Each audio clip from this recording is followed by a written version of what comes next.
Um, Hello, everybody. Good afternoon. And for those of you who are online, it's a pleasure to have you at this meeting. It's the Zimbabwe Open Science Stakeholder Convening. And the objective of this meeting is not to take you through the tenets of open science, but really the elements on the open science framework that you want to include in the tertiary and higher education act. ZULC was tasked with that job by the ministry, and we felt it was prudent to work together with ZULC in bringing the key stakeholders in this meeting to discuss what it is that you want to include in the open science framework.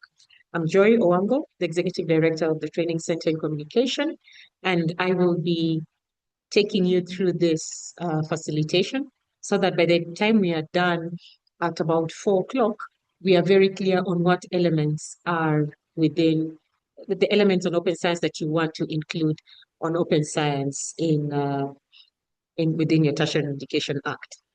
We are not alone. Some of the speakers we have Maria Stella Namalo. She is the program officer in charge of science, technology, and innovation, and pretty much is focusing, on open science at AUDA NEPAD. And then we have Mrs. Miriam Chakuruva. She is the CEO. She's going to join us here in person. She's the CEO of the Zimbabwe Research and Education Network. And we have Dr. Felicia Nkrumah Wagbedzi. She is the acting coordinator for ICT communication and knowledge management at the Association of African Universities. She'll be joining us from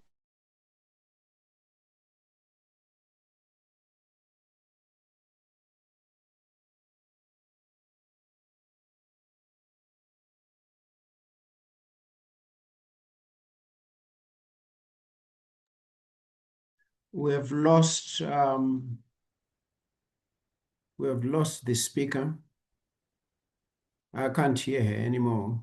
Yeah, just bear with us, everyone. Probably is a technical hitch.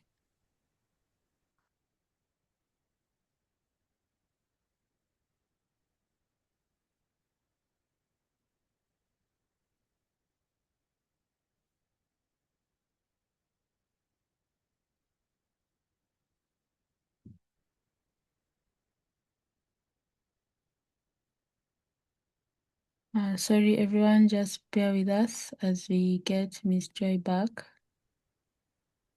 I said we have speakers in the room and also online. So in the room, we have Mrs. Miriam Chakuruva. She's the Zimbabwe Research and Education Network, ZIMRE. We have Dr. Felicia Nkrumah. She's the acting coordinator for ICT communications, knowledge and management in Ghana. We have Ms. Rohina Anand. She's the executive director of global publishing and development at PLOS. And we've been working very closely with PLOS on supporting countries in sub-Saharan Africa on adopting open science frameworks, which they would adopt within their institutions or also within the governments. And that is that is the purpose of today's meeting in Zimbabwe. Online, we have Professor Zimba. Professor Zimba is the CEO of the Zimbabwe Council in Higher Education. We have Dr. Blessing Chaparausha. He's the chairperson of the Zimbabwe University Libraries Consortium. And also we have, and he's taking part in person.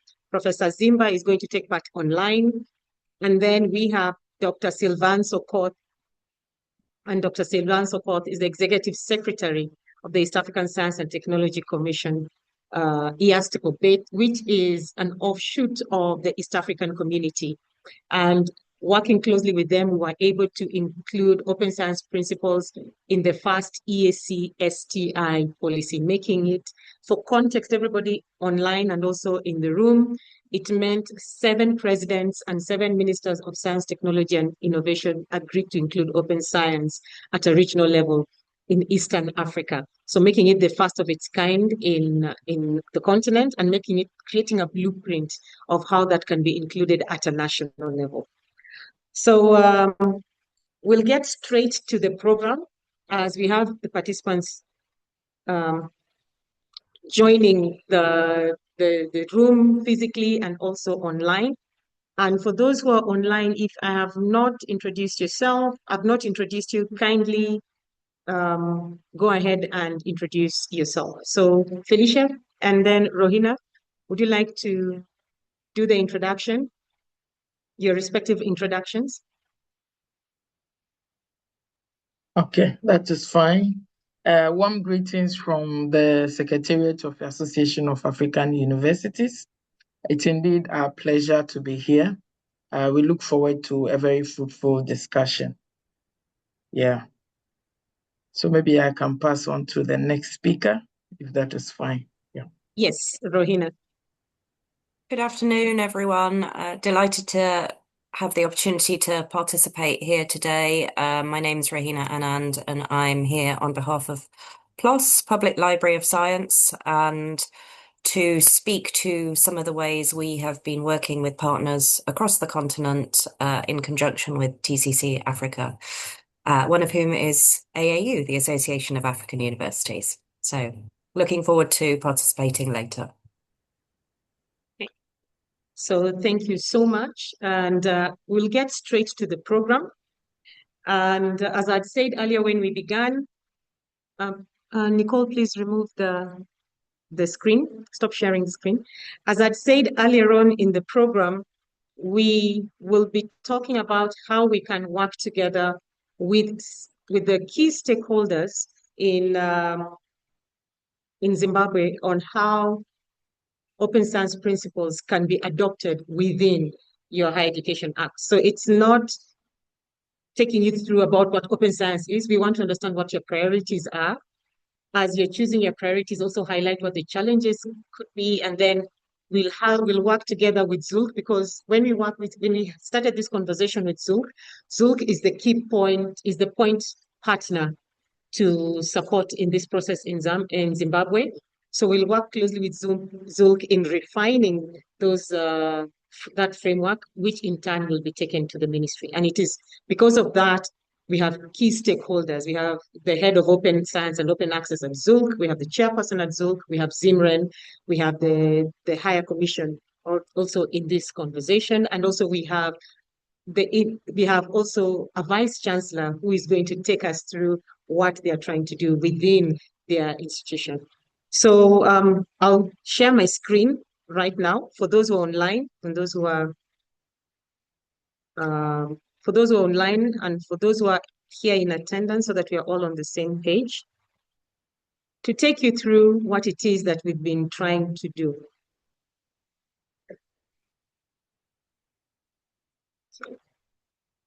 For those online, please confirm you can see my screen. Yes, you can see it. Okay, so Yes, I'll take you through. Screen. Fantastic. So I'll take you through what we've done in the region so that it will give you context of what you're going to do, and then also connecting to the objectives of today's meeting. So for those of you who do not know who we are a research capacity trust set up 18 years ago.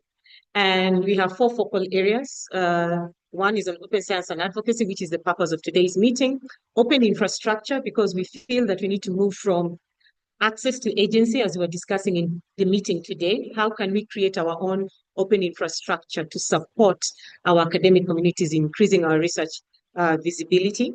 And that is actually one of the tenets of the open science, so that if that is one of the priorities you're looking at, then we look inwards and say, okay, what can we co-create to make sure that our work is more visible? We had this in the conversation this morning. So that is also something you could also think of.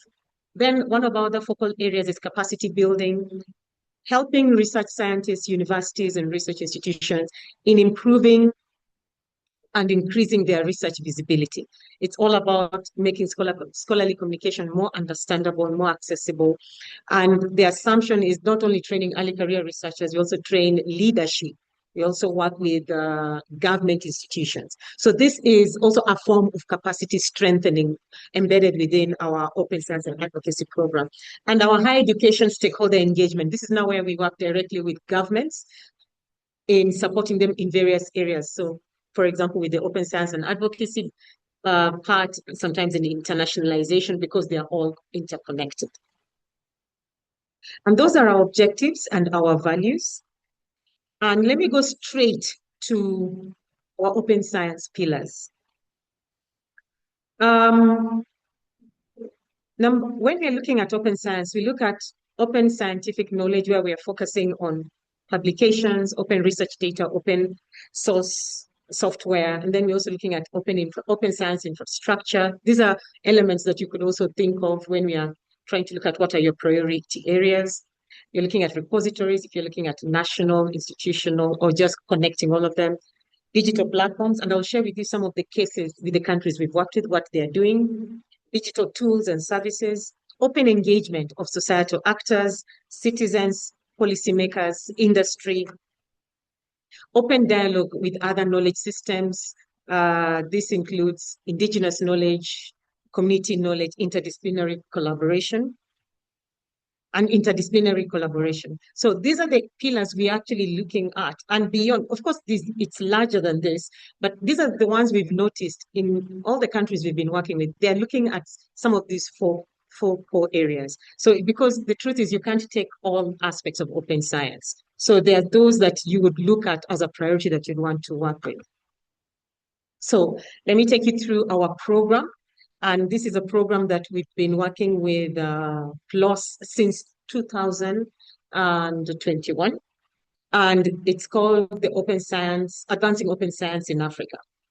And how we created this program was we wanted our African partners to lead the conversation.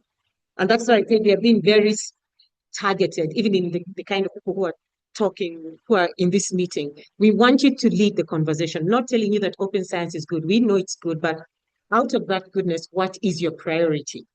And we also felt that when we are talking about open science, it shouldn't be led by one stakeholder. We need to bring all the stakeholders at the same time so that we can hear different aspects of it. We have Zimren here, so we'll be talking about infrastructure. We have the libraries here, it will be talking about access. Equitable access. We have the High Commission for Education that will have elements of assessment as well. So and they are all in this meeting. So it is imperative to have all the stakeholders at the same place so that we don't have repeated conversations. As I said, we started in 2021, and these are our partners so far. Macro partners on the continent, not micro at the national partners. So EASTICO falls under the East African community, and through them, as I said, we're able to create open science principles within the first EAC STI policy, making it the first of its kind in Africa. So 7 countries, 7 presidents, 7 ministers of science, technology, science, technology, and innovation signed this off. Then we also in partnership with ECOWAS for the entire Western African region. Then we have ASREN for the Northern African region. North Africa is the only part, other than SADC, beyond SADC, that doesn't have a regional community parliament. So we are working with their regional NREN. And the good thing is that it goes beyond only North Africa, it goes to certain parts of the Middle East as well.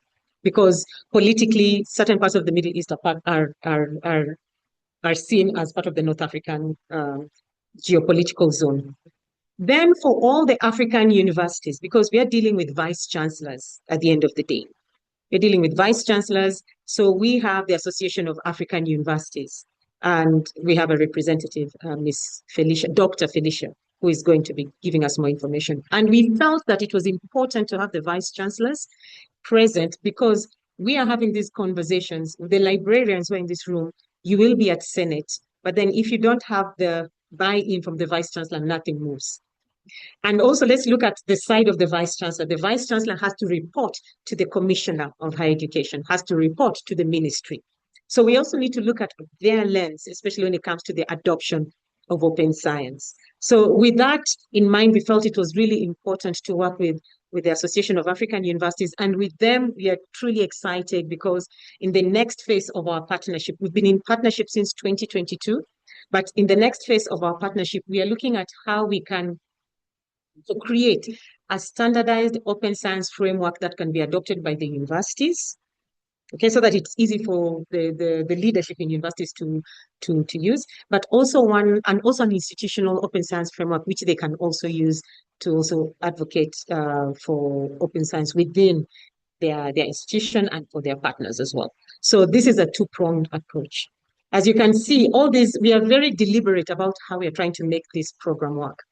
Now, context of how we are working with various stakeholders and which you could choose from or which you could just come with your own. So in East Africa, I told you what we did with the East African Science and Technology Commission. So we are working in those 6 countries: Kenya, Tanzania, Uganda, Burundi, Somalia, and Rwanda. So we started with dialogues. We are not doing the dialogues here because ZULC has been very active in doing dialogues. When we talk about the open science dialogues, is when you bring in all the vice chancellors, leadership within universities, and have this conversation on open science. And I'm really happy that ZULC has been doing that. So we started in some of these countries, we started with the dialogues. Then the ones that are upcoming are in Rwanda and Burundi, and all of them have different needs. So in Kenya, what they want is a national open science policy after we did the dialogues. In Tanzania, their priority was on open access publishing and equitable publishing. And we are happy to say we worked with the government to create a national guideline on publishing, of which it was heavy on open science. So it's just not where to publish, but also looking at various open science elements. Then in Uganda, they want something similar to what we are doing, where we brought in all the key stakeholders like we have right now. And then they came up with open science. They came up with an open science framework. And that, as we speak, we are in the process of having conversation with the Higher Commission and the Council, and also the Commissioner policy to include that within the Tertiary Education Act of 2001. In Burundi, we are starting from scratch. They were focusing on research integrity and research assessment. So they looked at all the spectrums of it, and that's what they picked. In Rwanda was quite interesting because they were looking at data sharing because they have a national repository and they wanted to connect it to research assessment. And that sits with the Research Council. So they wanted to push, even though they were going to have the open science policy, but their focus will be on data sharing and research assessment. In Southern Africa and Somalia, they want a national open science policy. It's a young country. When I say young, from a structured governmental perspective. So they want an open science policy. So they have it's easy for them to adopt that, and they're willing to start from scratch on that. In Southern Africa, we had our first open science policy conversation with in South Africa in partnership with UCT and University of Pretoria. And it was not only South Africa, but we also brought in the government of Namibia as well. At that point, it was the Association of African Universities leading it because the leadership was still struggling on why this was important. So that one was targeting higher education leaders. So we had vice chancellors coming in for that meeting. And one of the major outputs, when you have these various conversations, is that we are all aware of the open science policy that has been signed off in South Africa. So we have stakeholders from South Africa reaching out to us saying that these were one of the conversations that actually led to it. Then, of course, we started the conversation in Lesotho as well. And in Lesotho, we are still at the government level and it's at the preliminary level, but they're very interested on how we can support them. And now with Zimbabwe, as I'd shared, what it is that you're looking at. In Western Africa, like we are working with ECOWAS, as I'd mentioned, and the Association of African Universities, not only in Western Africa, but also on the continent. So we've done it in Ghana. We've done it, we are working in Gambia as well. We're working in Liberia and also Benin.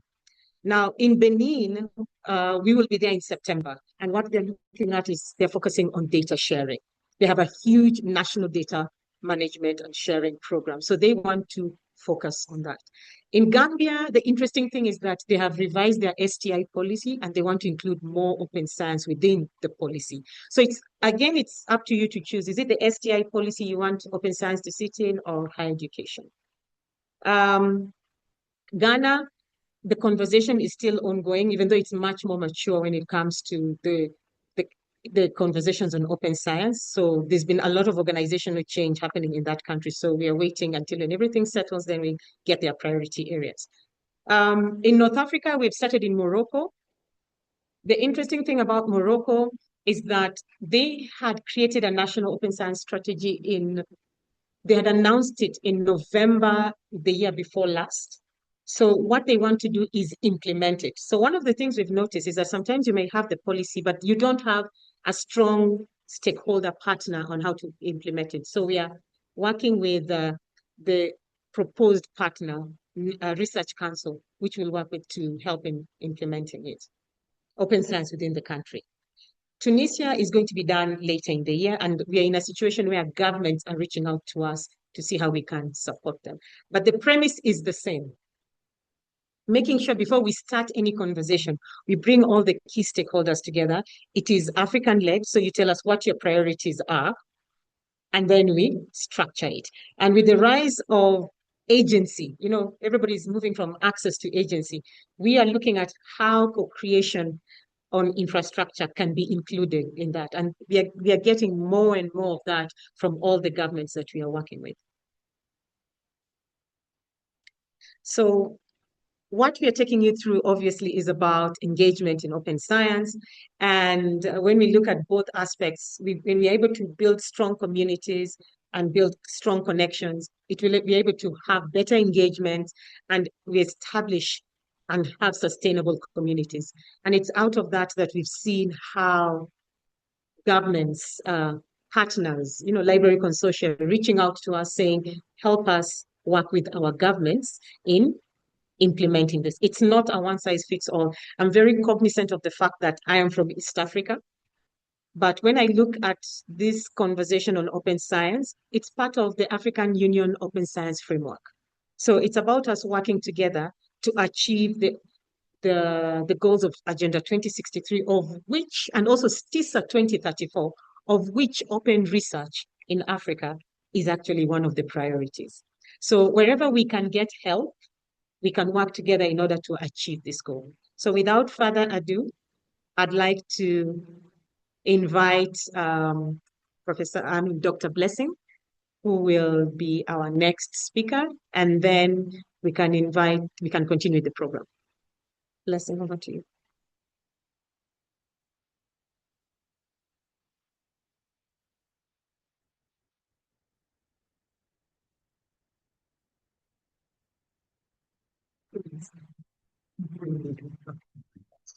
Okay. Pin you.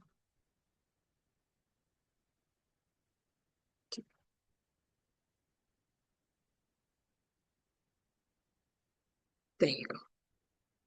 Thank you very much, Joy. You touched on quite a lot that we. All right, we need to fix technology sometimes. There you go. Can be mischievous. Yes, there you go. All right, fine. Thank you very much. All right. Okay, thank you, Ms. Joy, for taking us through the first part of today's session here. At this point in time, I've been requested to give the welcome remarks. But the good thing is that most of the work has been done already. So, is this thing working? Yes. Oh, it's working. All right, fine. So, it will make my job a bit easier here. Ladies and gentlemen, delegates online and here present physically, I'm happy to welcome you to Mana Resorts. And as you have been told before, the purpose of this event is a convening where we are coming together as stakeholders on an important aspect in our day-to-day lives, our day-to-day businesses, which is open science.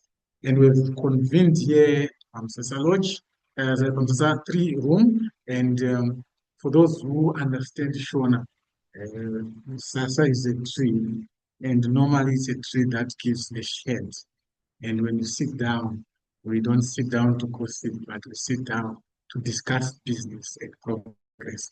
And I believe this is exactly what we are going to do this afternoon. So I'm very much happy that at the sidelines of the biennial conference for ZULC, we are here to look into these issues. And as we begin, I would like to write on protocol that has already been observed, but I would like to extend special mention to some of our luminaries in our midst here physically as well as virtually. I'm happy that we do have Professor Kuzvinetsa Peter Jimbo, our Chief Executive Officer for Zimbabwe Council for Higher Education, ZIMCHE, and we want to welcome him. We also have the Zimbabwe Research and Education Network CEO, Ms. Chaurua, with us here. We also have one of our Vice Chancellors, Professor Innocent Chirisa, Vice Chancellor for Zimbabwe Security University, ZEG, with us here. And I'm also happy that apart from being a Vice Chancellor, he's also a member of the Zimbabwe University Vice Chancellors Association, which is a board with oversight on our operations. So he's also here. Online, we've been told that with Ms. Rina Anand from PLOS, alongside several other champions, including reps from AAU and other important organizations. And I'm happy that with all these members, together with the members from the consortium that are here, directors, as well as our open access coordinator, which I believe now we need to rename to open science coordinator, not open access, because open access is a micro level for open science. So I'll use my chairman section to rename immediately. Anyway, so thank you very much. And we were expecting representation from our parent ministry. Unfortunately, there are a lot of activities taking place this week since Monday, and they are all over the country, and they could not make it today. But what I'm happy with is that some few months ago, the permanent secretary, through directive from our minister, wrote us a letter blessing us to proceed not only with this event, but the entire processes of this project. So I'm happy that with that letter, we are well armed to proceed. Ladies and gentlemen, we should be honest to ourselves and admit that across Zimbabwe, yes, open science is being pursued, but it is fragmented. It is fragmented. You hear of open educational resources, you hear of open access, you hear of open science and all those things. Everyone and anyone is running with this idea, this concept. But unfortunately, we do not have a smart approach towards this. Therefore, our efforts may not yield as much as they should. We should adopt the 1 + 1 = 3 or 2 + 2 = 5, where our collective efforts will yield more results. And because of that, we have come up here, some virtually, to see how best we can address these issues. And therefore, as we have met here today, we have 4 concrete objectives that we intend to address. These have been said before, but I will reiterate them as well. First, we need to review the baseline findings of our national open science needs assessment survey. Then secondly, we must map out our most urgent national priorities.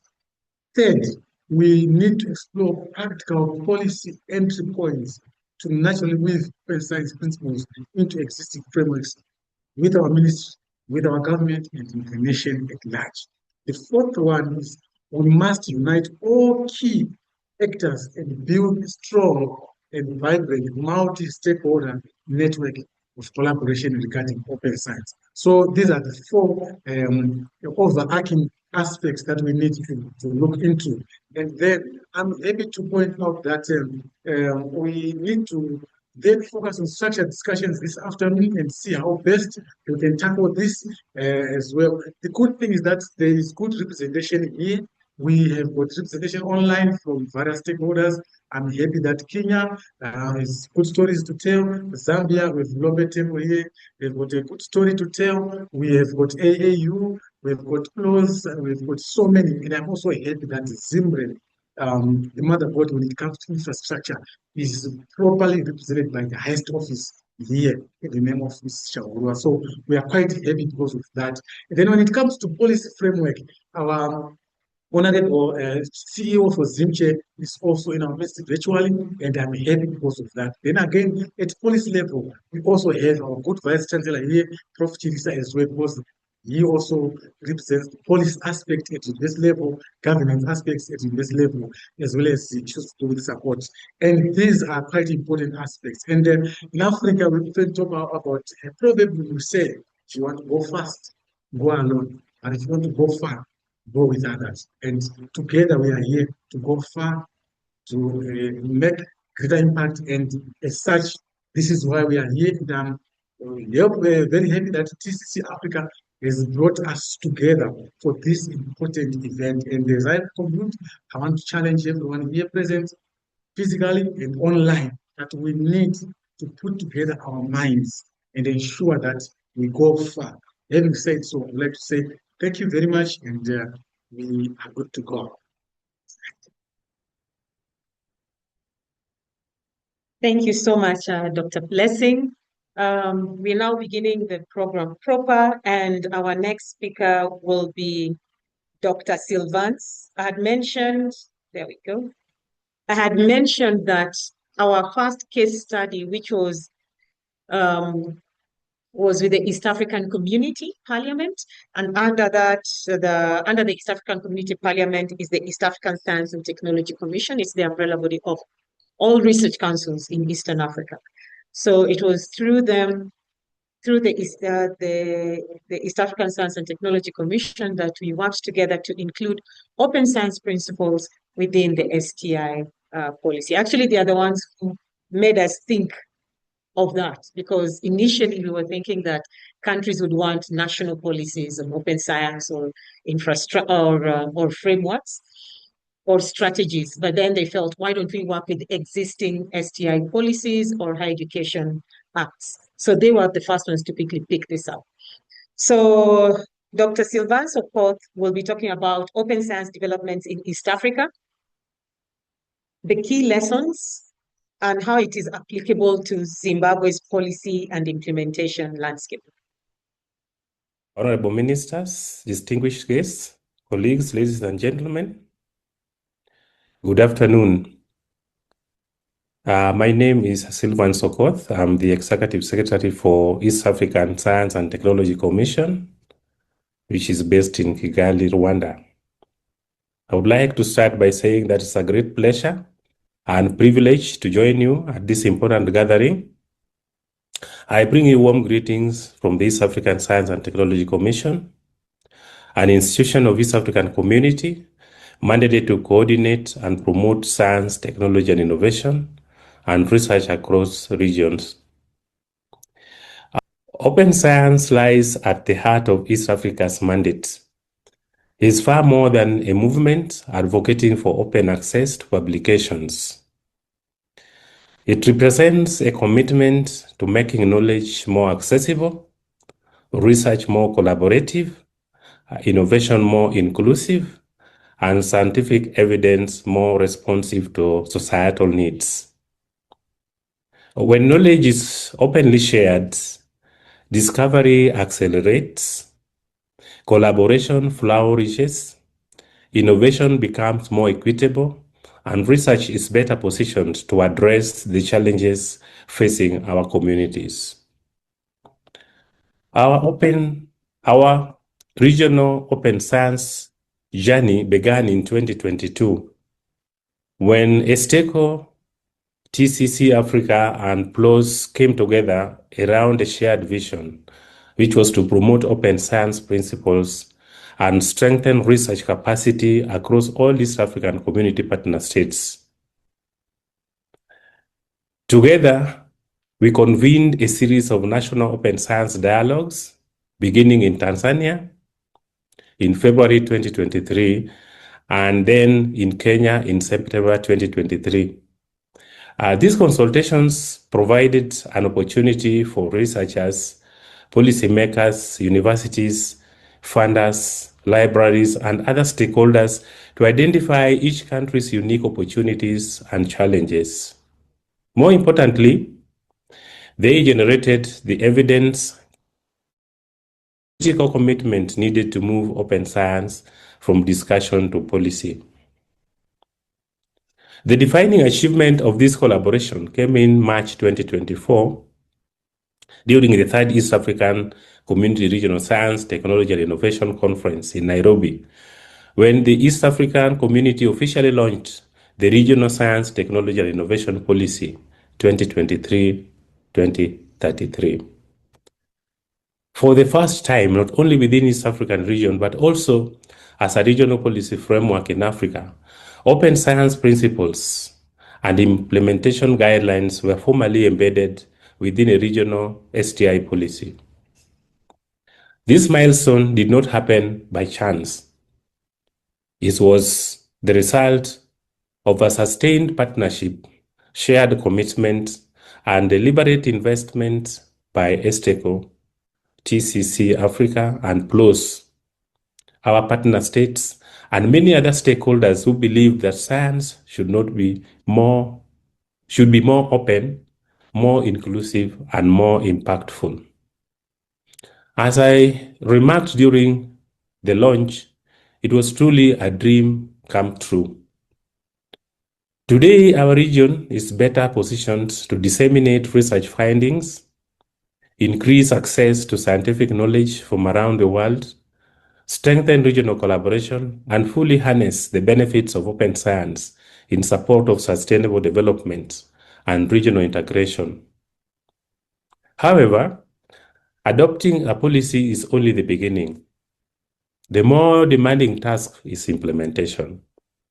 That is ensuring that policy translates into meaningful practice, measurable outcomes, and lasting institutional change. One of Esteco's key priorities, working alongside TCC Africa and PLOS, is the development of an African open science indicator framework.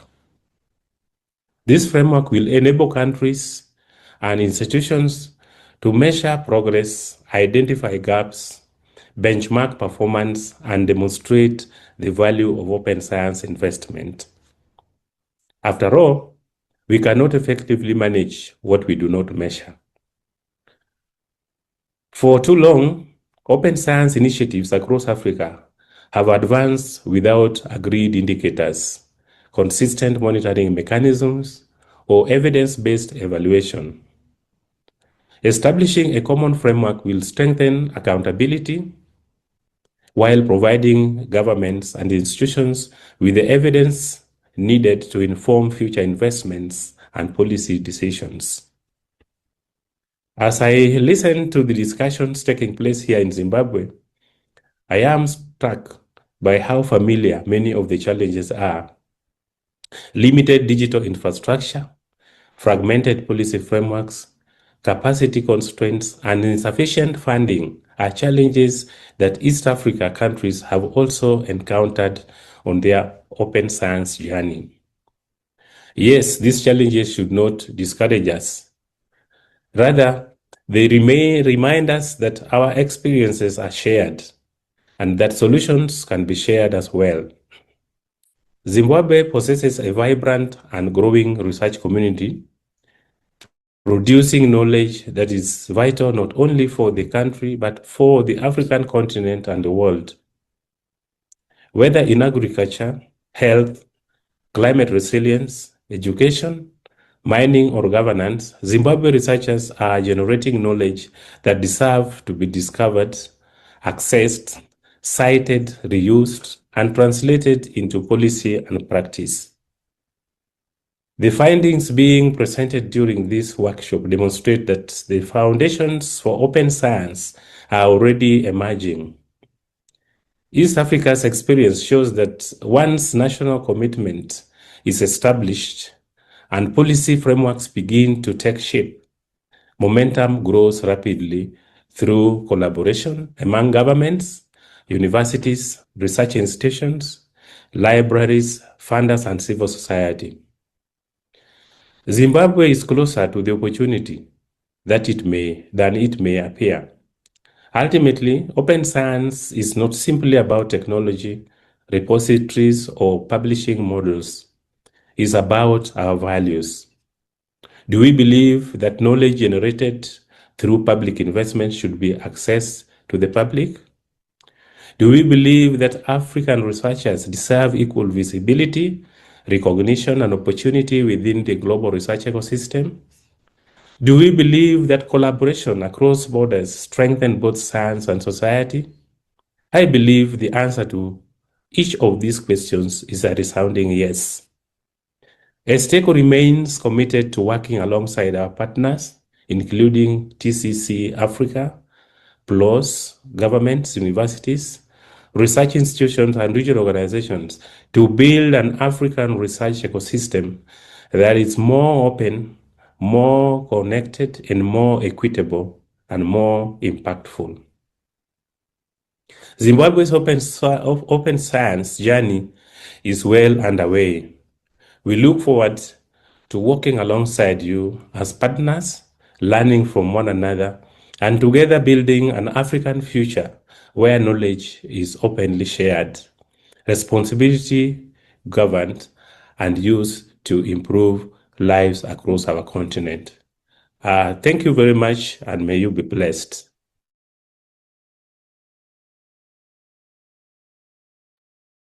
Thank you so much, Dr. Sylvans. And we'll go straight to the next speaker, and he is the CEO of the Zimbabwe Council for Higher Education. As I said, we are very, very serious about bringing in the higher education leadership in Zimbabwe so that we can have one voice. When we are talking about research assessment, you're talking about quality assurance, they will be the ones you'll be talking to. If you're talking about infrastructure, you'll have ZIMREN. You're looking at access to resources, you'll have ZULC. So it's such an honor to have Professor Kuzinetsa Zvimbo. He is the CEO of the Zimbabwe Council for Higher Education. We'll be looking at higher education and open science leadership, but his talk will specifically focus on examining the strategic role of higher education in embedding open science within institutional governance, research quality, assurance, academic culture, and national development priorities. Thank you so much, Professor Zvimbo, for joining us. He'll be joining us online. Thank you very much, Madam. Can you hear me? Very well. Thank you very much, ladies and gentlemen. It's a very good afternoon to all of you. As has been articulated by our facilitator, my name is Kuzinetsa Peter Zvimbo, and I work for the Zimbabwe Council for Higher Education as its CEO. Our main role is to register and accredit institutions, but the key function that undergirds our work is quality assurance of higher education. So it's quality assurance of teaching, of learning, of research, of innovation and publications in the Zimbabwean higher education sector. For us, we support the whole notion of open science, and in particular, a framework that really talks to the establishment of open science, a framework that talks to the agreement by all our 21 universities and even researchers that are outside the universities, especially in the public and private sector, to really adopt an open science framework, because we know it is free, it is open, and it supports the people that are all over the place in terms of how it manages and shares knowledge about science. In Zimbabwe, we are extremely lucky that we have a president and a government leadership that is committed to science and innovation. And they've come up with really a very unique way of looking at how universities have to play a key role in the teaching, in the learning, and in research, in science in particular. So the basis of the approach from our government is to make sure that the basis of what we teach and what we research must start from our heritage as a nation, must start from our heritage as Zimbabwe. So for us, this really encapsulates our approach to open science and open scholarship so that we can develop the science in our universities, we can manage the science in our universities, we can share the findings of the science that is coming up from our institutions of higher learning, so that these are then shared in our universities, first and foremost for teaching, but then secondly, for research and innovation in the development of products, even the development of patents. But we like the notion of open science because it provides a framework for collaboration. Collaboration within the institutions of higher learning, collaborations between the institutions of higher learning and civil society, collaborations between institutions of higher learning and our industry and our commerce, and collaborations between our universities as far as science is concerned with our government.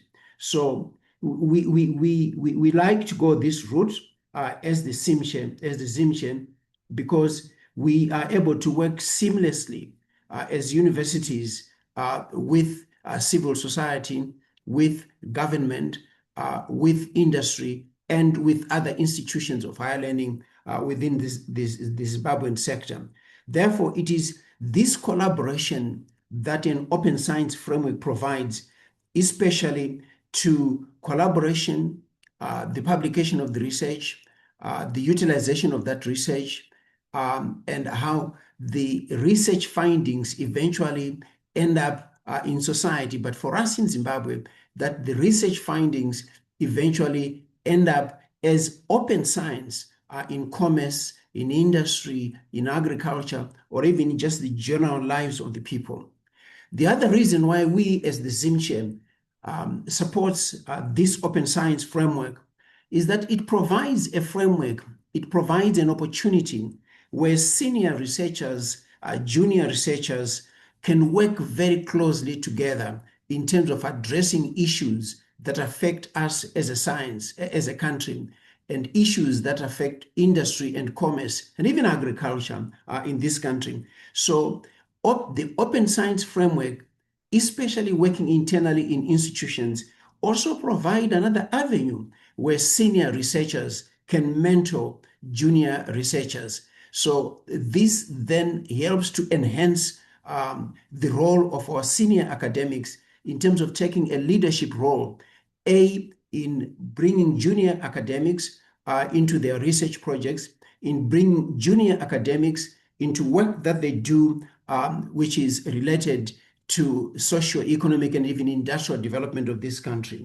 We also support the development of an open science framework in Zimbabwe, because we know that it will simplify the management of data, the management of results, and so that these results from science are then shared seamlessly, A, across the university sector, and B, between the university sector and industry, and then C, between the university sector and government and commerce and civil society in general.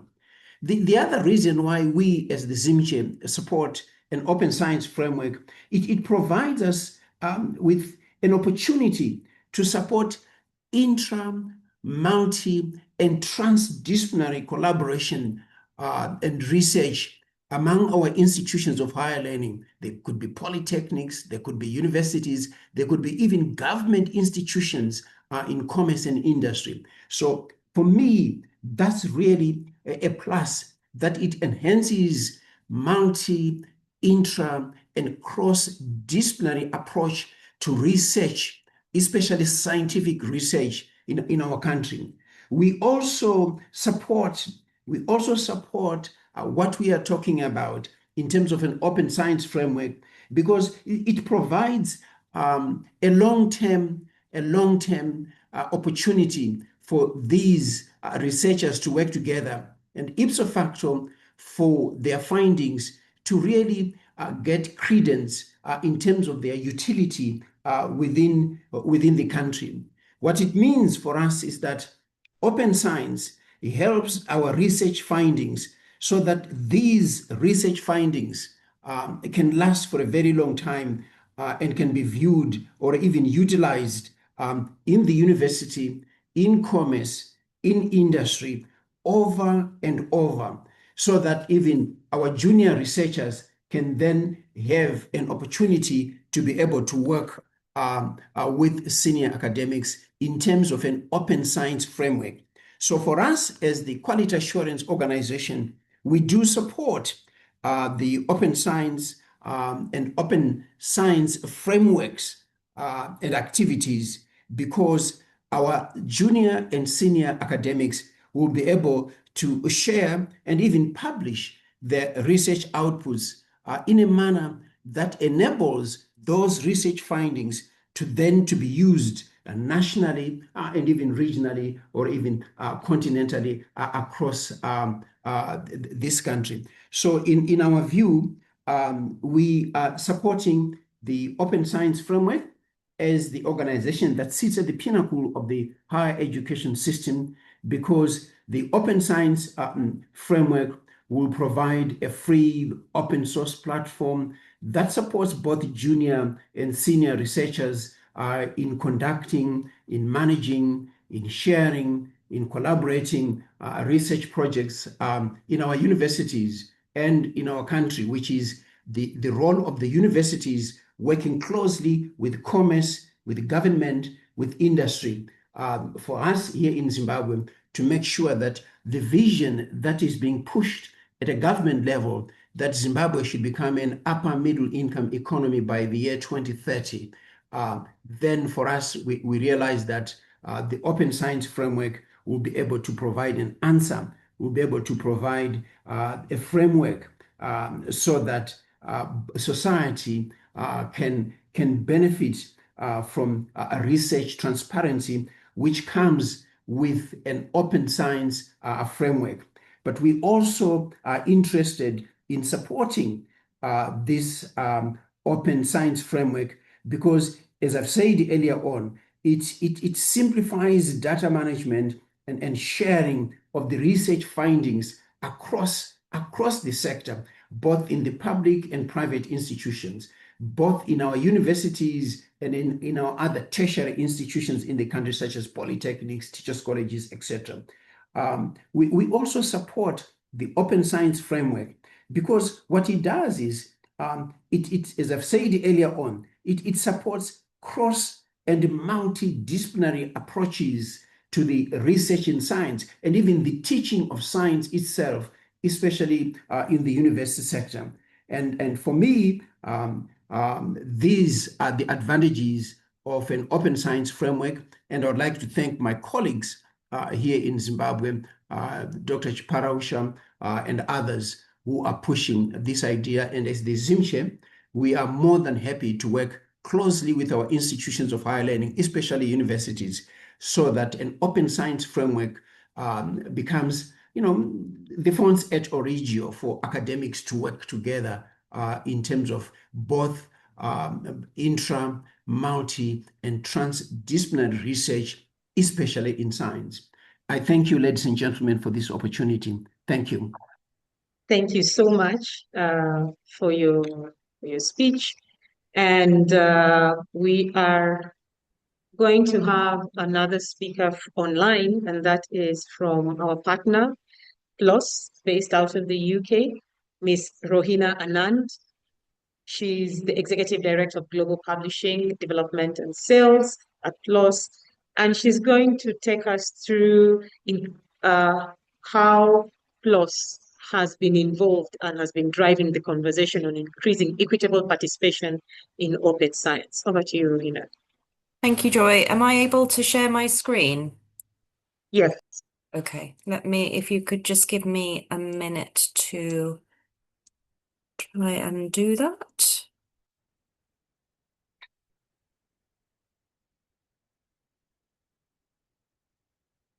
Can you see my slides okay?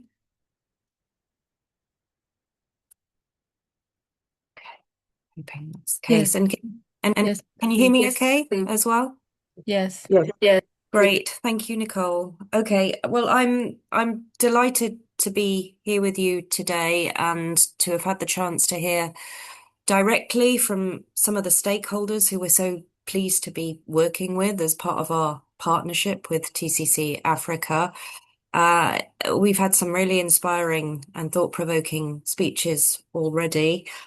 I will do my best to follow those. I may not be quite as inspiring or thought-provoking, but I'm going to cover some aspects of open science at PLOS that are core to our mission and how we are trying to increase equitable participation in open science by what we're doing.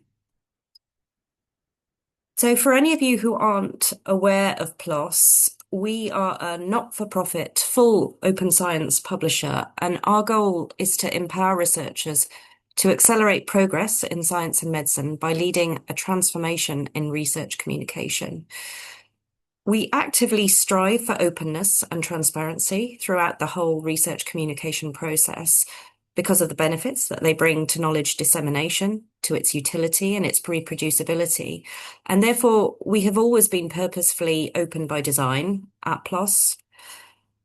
So as I said, I'm going to talk about our mission and how we have also been working with partners on the continent to increase equitable participation.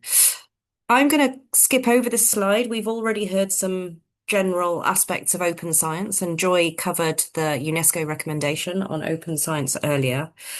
So I'm going to talk about what the transition to open science means to us here. And from our perspective, fundamentally, open science is not a separate or a standalone part of the scientific or research enterprise.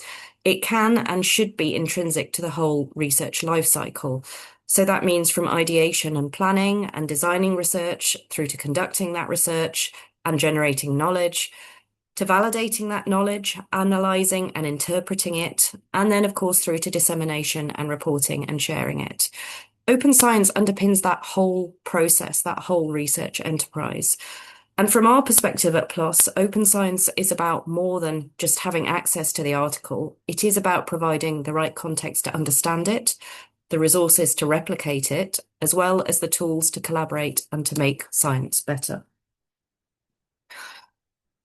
So what does open science look like in scholarly research communication? Well, it is around access to knowledge, of course. That means free, immediate access. So it's available not just to view, but also to reuse. So it will need the appropriate license attached to it.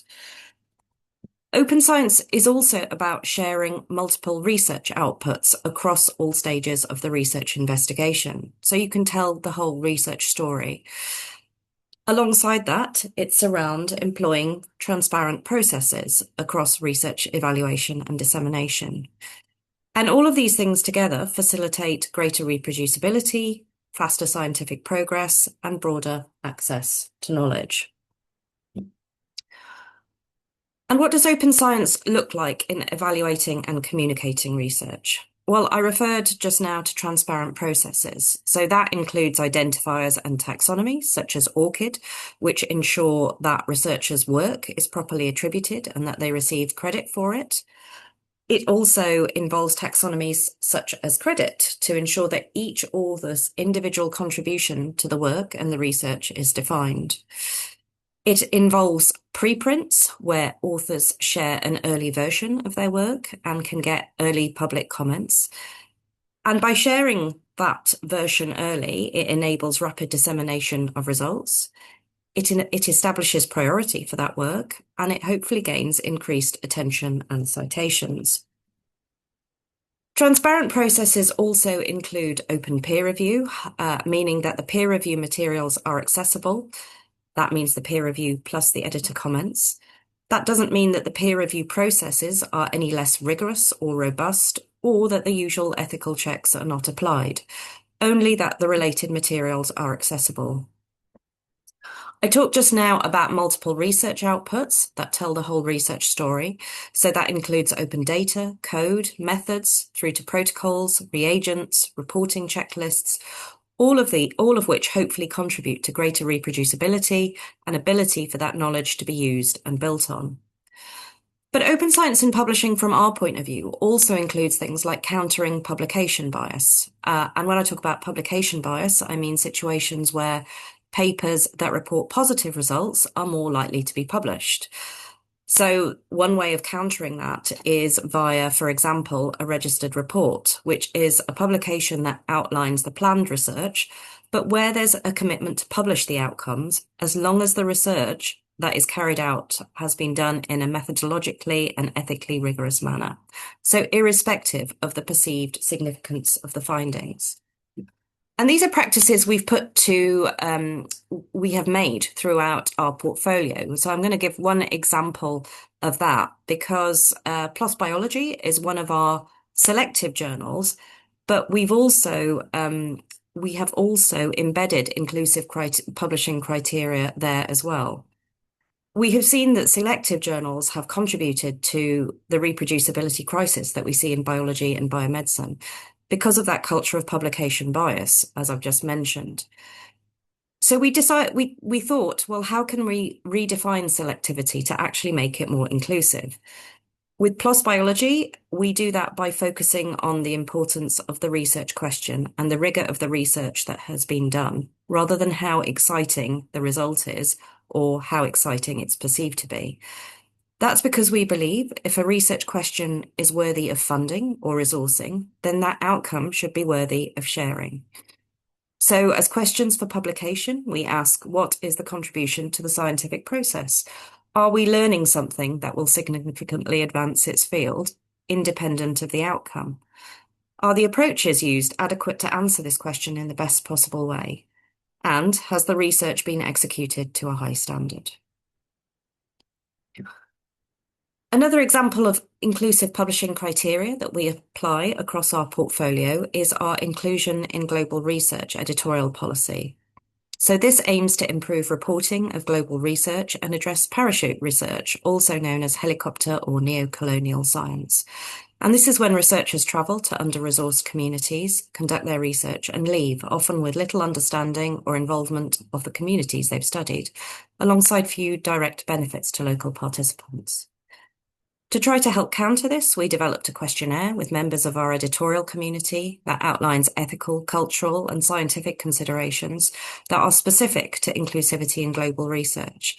And that questionnaire asks, for example, the reasons why if there are no local authors included on the authorship list. And all this information is then provided to editors and reviewers during the peer review process to help assess whether the research meets the journal standards for the ethics of experimentation and research integrity. So all of this moves our thinking and moves how we consider publishing from being an event that happens when an article appears to become a process that better mirrors how research is carried out and then communicated by researchers. And alongside that, we have to make the relationships between those different elements, whether those elements are a registered report, as I just mentioned, a publication that outlines the planned research, or a preprint, or perhaps versions of preprints to share early versions of the work. Between the peer review article, the underlying data, the methods or protocols, the code and material, and then how we attribute each element of those to individuals, but also how we provide the context to help understand those elements, verify them, and reuse them. So coming on to open science practice, which is core and a foundation for our portfolio of journals. So how do we know where to start in terms of tracking progress with trends in open science practice? We have an initiative called our Open Science Indicators. This is a large public data set that identifies and quantifies open science practices like preprint posting, data sharing, and code sharing in PLOS articles. And to track the progress there, we also compare with a subset of journals and comparator articles published elsewhere.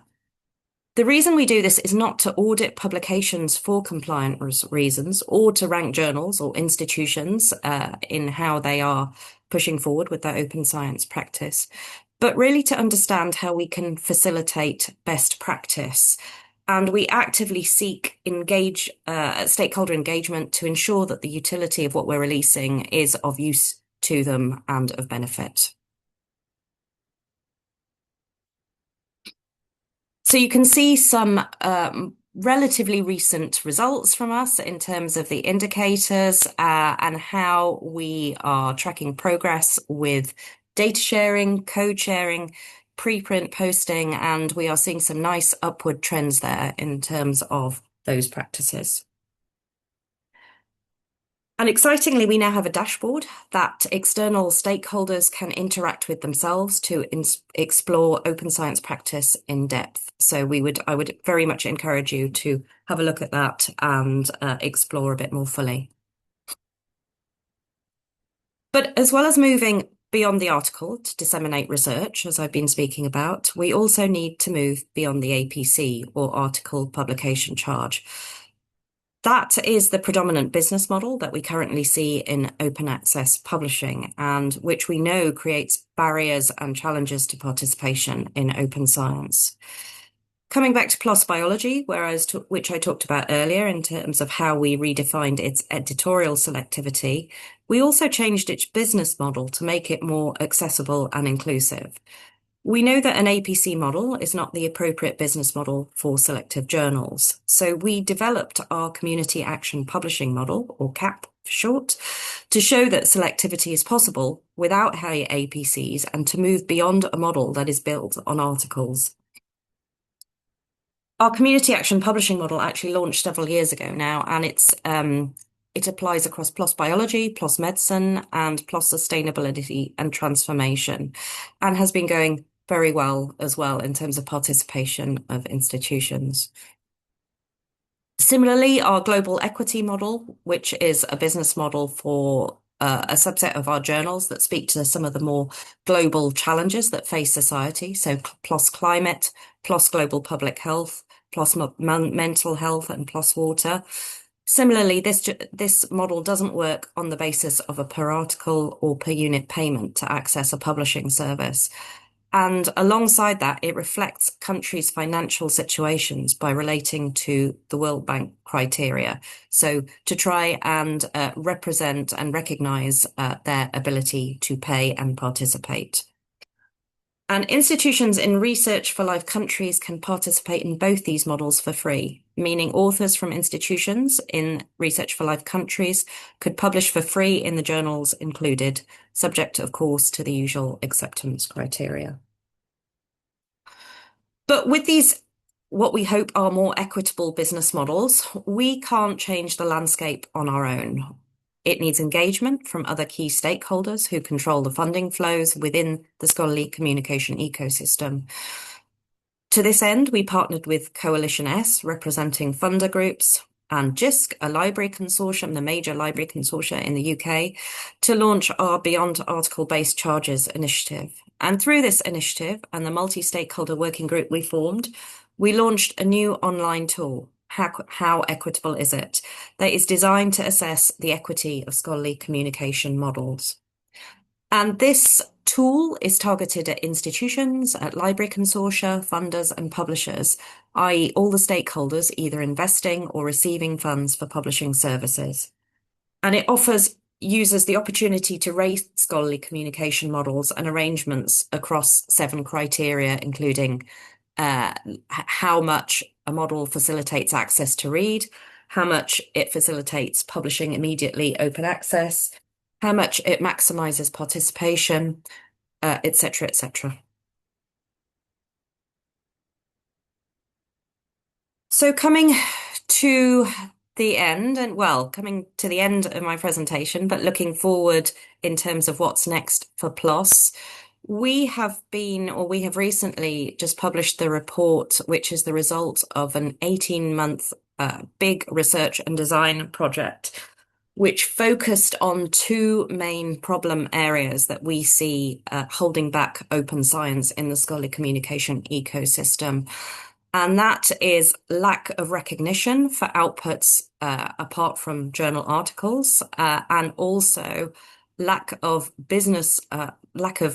open access business models that are not APC related. So the goal of that project was focused on going beyond the article to make data, code, and other research outputs more visible, more reusable, and creditable, and ensure that researchers are acknowledged for all their work.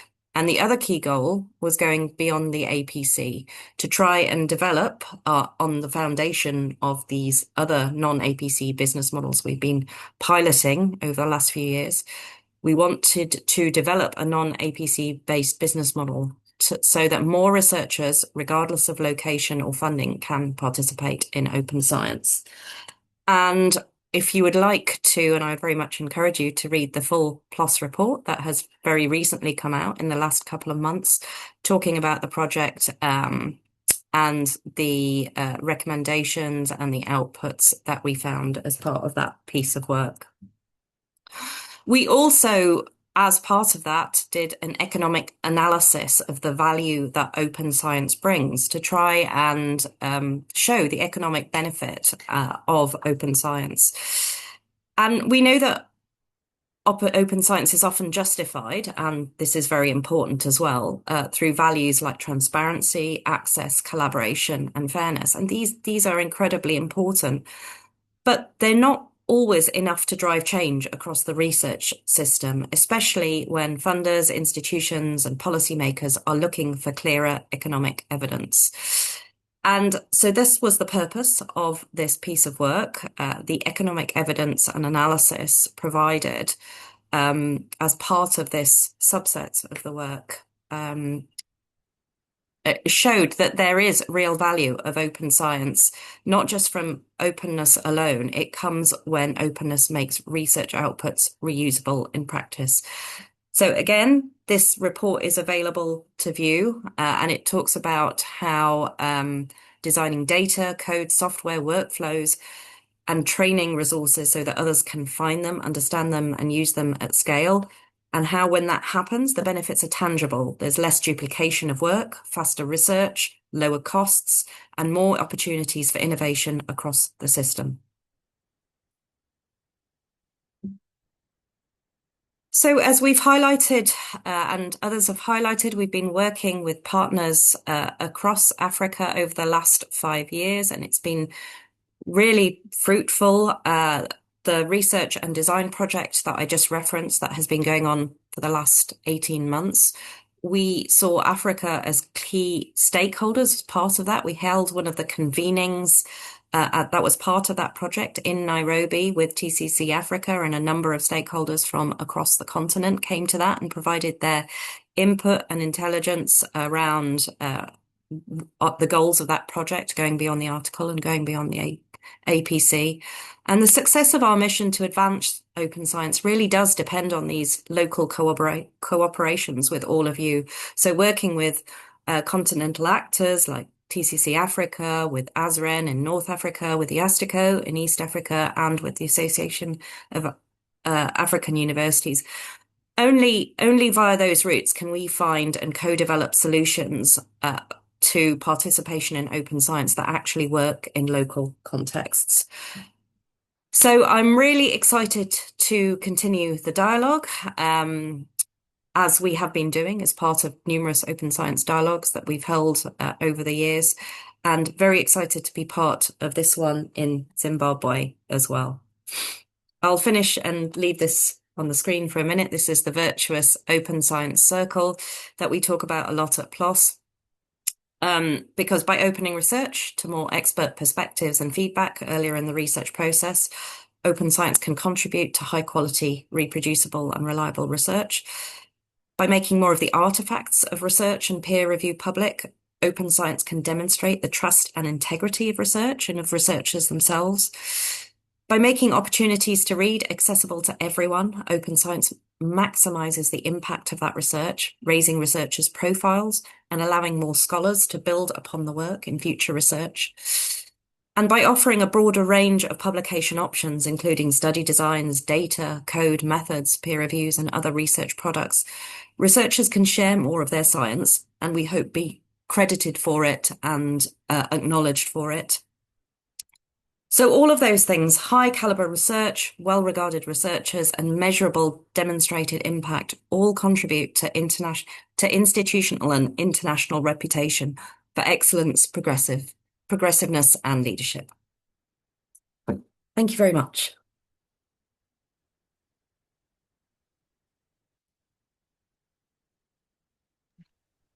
Thank you so much, Rohina. And our next speaker will be from the Association of African Universities. And that is Dr. Felicia Kwagbetsi.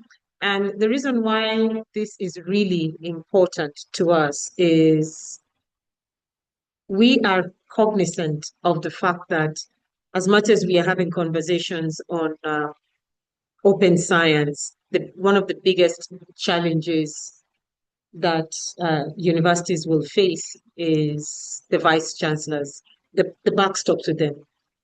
We'll have all these conversations in Senate, and we need to also look at the vice chancellor's lens. That's why we are really happy to have a vice chancellor in our midst as well, because the vice chancellors report to the commissioners of education or the commissions of education, but they also report to the ministry.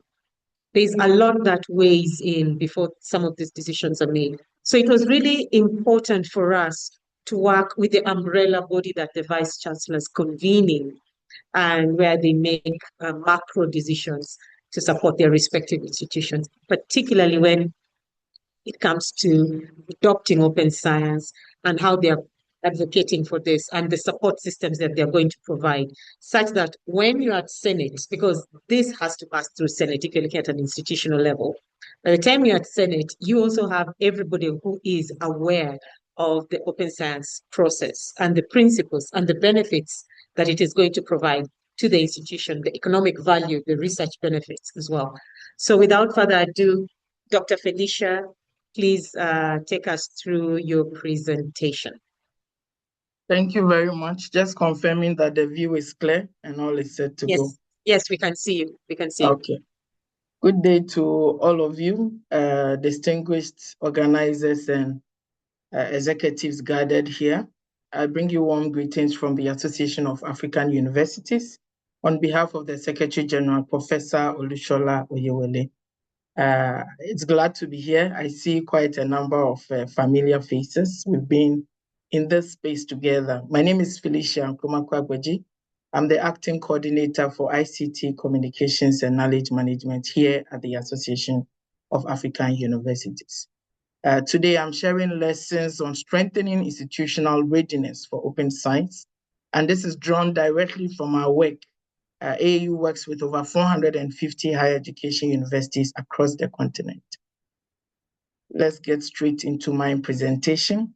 I'll be walking us through who we are for the sake of those who might be encountering us for the first time, and then walk through what we have been doing here as the Association of African Universities in terms of our key strategic priority areas for open science, in terms of the various capacity building and advocacy initiatives.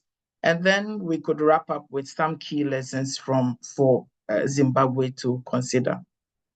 The AAU was established in 1967. So next year we are turning 60 years.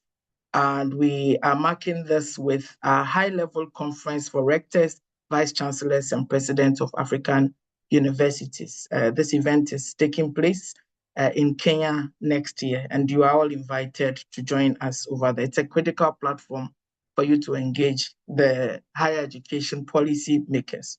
Our job is to coordinate and network higher education institutions across Africa working closely with our member universities and with our partners. We currently have over 450 higher education member institutions, as I did mention, and we have a continental mandate. AAU currently is the cluster lead for the higher education research and innovation cluster of the Continental Education Strategy by the African Union. We are currently headquartered in Accra, Ghana, but our reach is fully continental. We do have regional offices. We have our Southern Africa Regional Office, which is hosted by the Women's University in Zimbabwe. So it would really be good that stakeholders connect and reach out to this regional office as far as working closely with the AU is concerned. We also have our North Africa Regional Office, and then we work in East Africa region as well. Our vision is really clear. We are the leading advocate for higher education in Africa, ensuring that Africa higher education is able to meet its national, continental, and global needs. And our vision really drives everything that we do here as the AU. As an organization, we have organized our work around 5 key results areas based on our strategic plan. And our focus today is on open science. And as you can see, it really straddles a number of our key results area. I can talk about our results area 1, our results area 2, and our results area 4. So under these pillars, you would really find that we've been deliberate in terms of our focus on open science and scholarly communication. So it really isn't a side project or a side activity for us. It is a core and central to our mandate. Just to walk us through some of the central challenges, and I'm sure many of these that are things that we all know too well. As far as inadequate infrastructure is concerned, as far as skill gap in data management is also concerned, and there's also limited funding for publishing. And these are all very critical, central challenges that we need to tackle. And therefore, you would also agree with me that the challenge in Africa is really not about a capacity problem, it is structural inequality.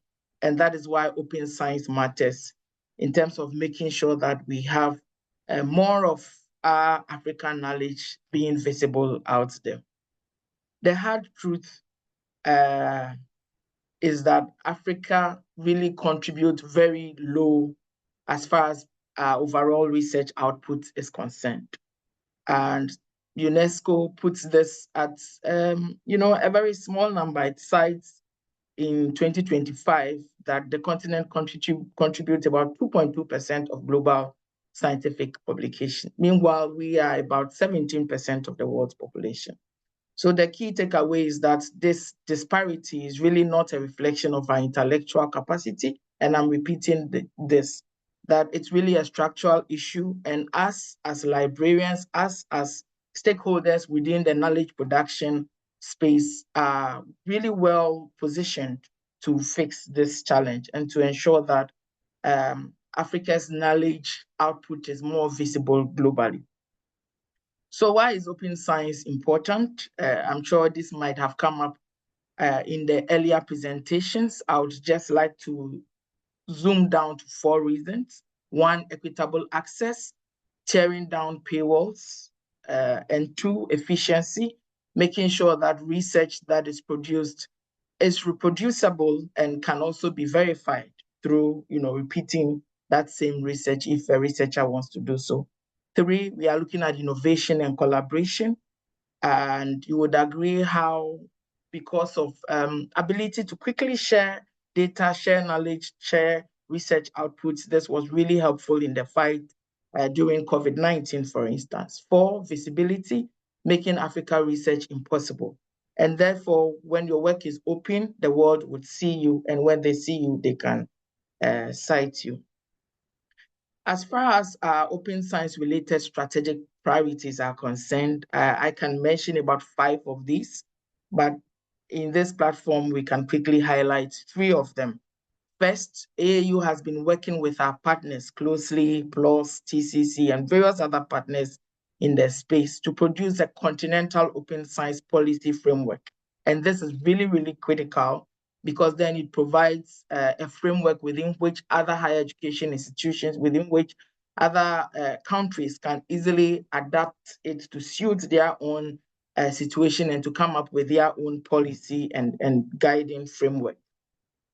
Second, seeding open science champions inside universities. People just like some of us who are connected here, we need to have individuals who are championing open science. You would agree with me that the idea is still somewhat relatively new if you mention this to some stakeholders within the wider higher education community. And therefore, we need champions who would continue to serve as the voice in terms of tripling down and making sure that people really get to know its benefits and why they really need to hop on board the open science advocacy and to ensure that the frameworks are working within their own university. And then we are also thirdly working to build and to promote continental infrastructures such as APOS, the Africa Platform for Open Scholarship, and various other regional repositories that we do have on the continent. Strategic partnerships is another key area, and therefore we have been working to advance this.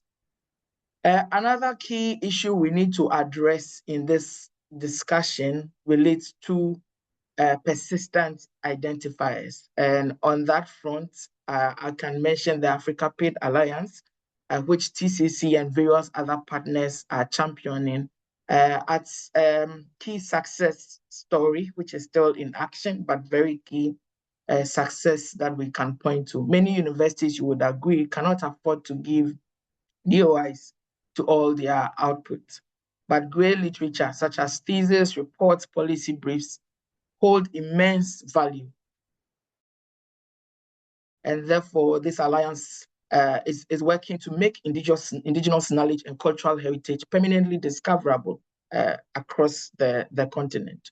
We are also working with ORCID together with TCC, and we are in the process of finalizing this partnership. And all of these are core discussion points as far as discussion on open science is concerned. We've also been working strongly to promote open science and infrastructure with some case studies, as I did mention, the African Platform for Open Scholarship, which is one of the many concrete steps in reclaiming African scholarship. It helps to provide an African-led infrastructure underpinned by principles of inclusivity and equity, and making sure that we are generally supporting a publishing ecosystem that reflects the diversity and complexity of Africa's knowledge system.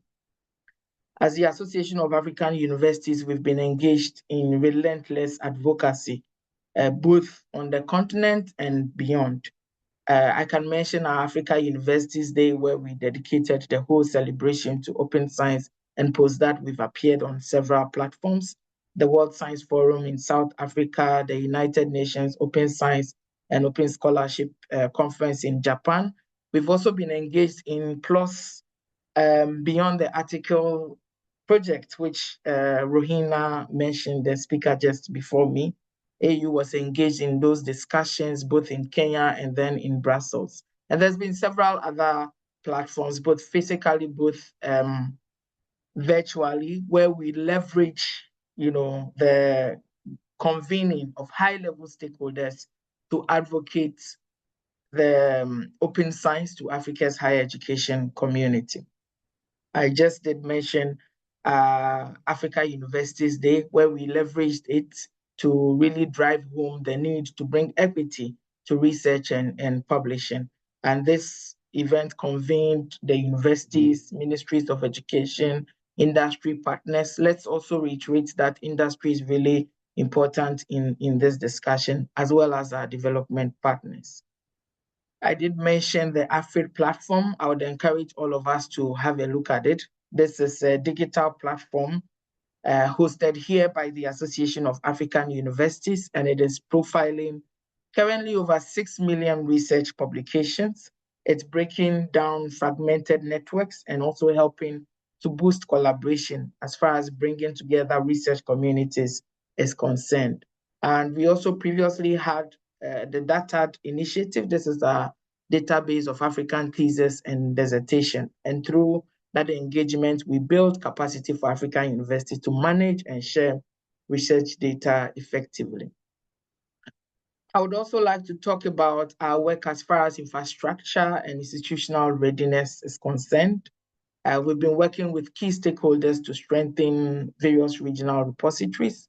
AU also joined the Global Sustainability Coalition for Open Science course, which is really bringing essential African representation, to global discussion by our engagement in the SCORS board level.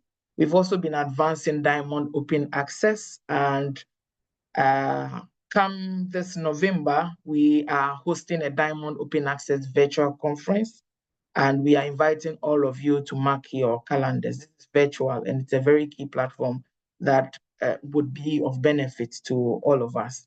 We've also been working with key stakeholders, PLOS, TCC, ASRIN, other stakeholders in Egypt. We've been working closely towards launching a MOOC focused on open science. And this would also be available for free. People don't have to pay to join, and it's an initiative that is coming up strongly. I did mention representation at the SCORS board level. SCORS is the Global Sustainability Coalition for Open Science Services.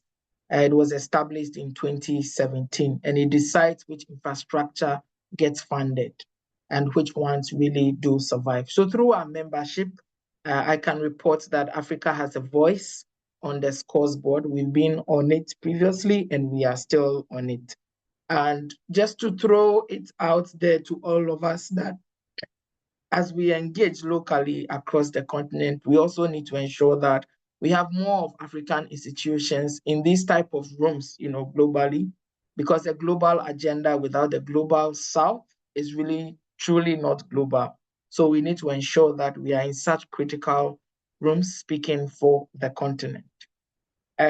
When both Joy from TCC and Rohina were speaking, they did mention some of these existing partnerships which they have collaborated with AAU, and we consider these very critical because through such partnerships, we've been able to ensure that we have a regional footprint across the continent, working both in North Africa, in West, in South, and in East Africa. We really left no part of the continent out. We are working closely with Central Africa as well.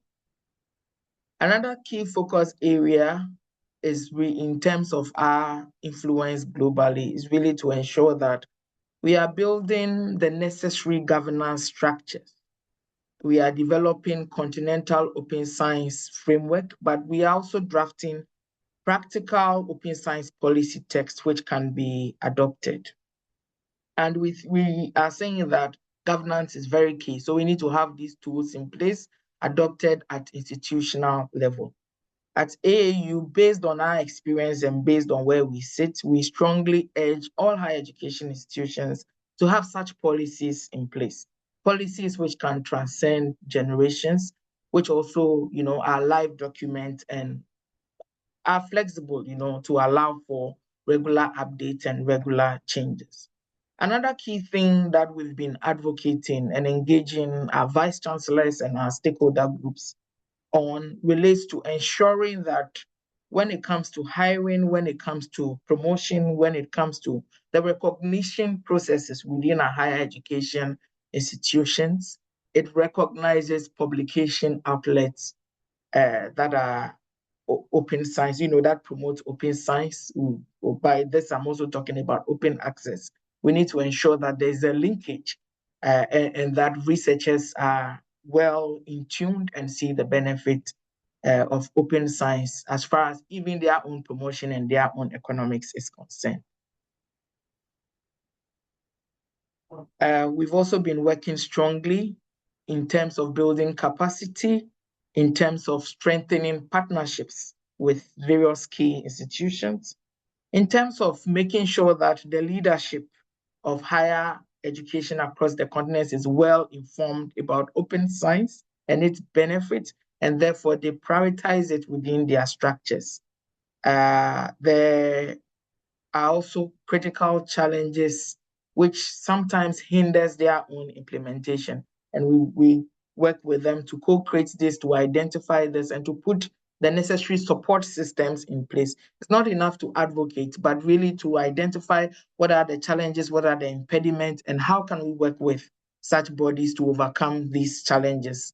Sometimes it's even just a pushback, in terms of acceptance within the system. We've also been working in terms of proposing core solutions to empower institutions to adopt open science practices and supporting leaders across the continent. As I move towards bringing this presentation to an end, perhaps some key takeaways that we could consider. I've highlighted strongly the need for policy. We need to look into our structures. Do we have these already in place? And if they are, how can we strengthen them based on current happenings, based on current development? How can we strengthen them and make sure that they are fit for purpose? So AAU's draft policy, which I spoke about, would serve as a good starting point.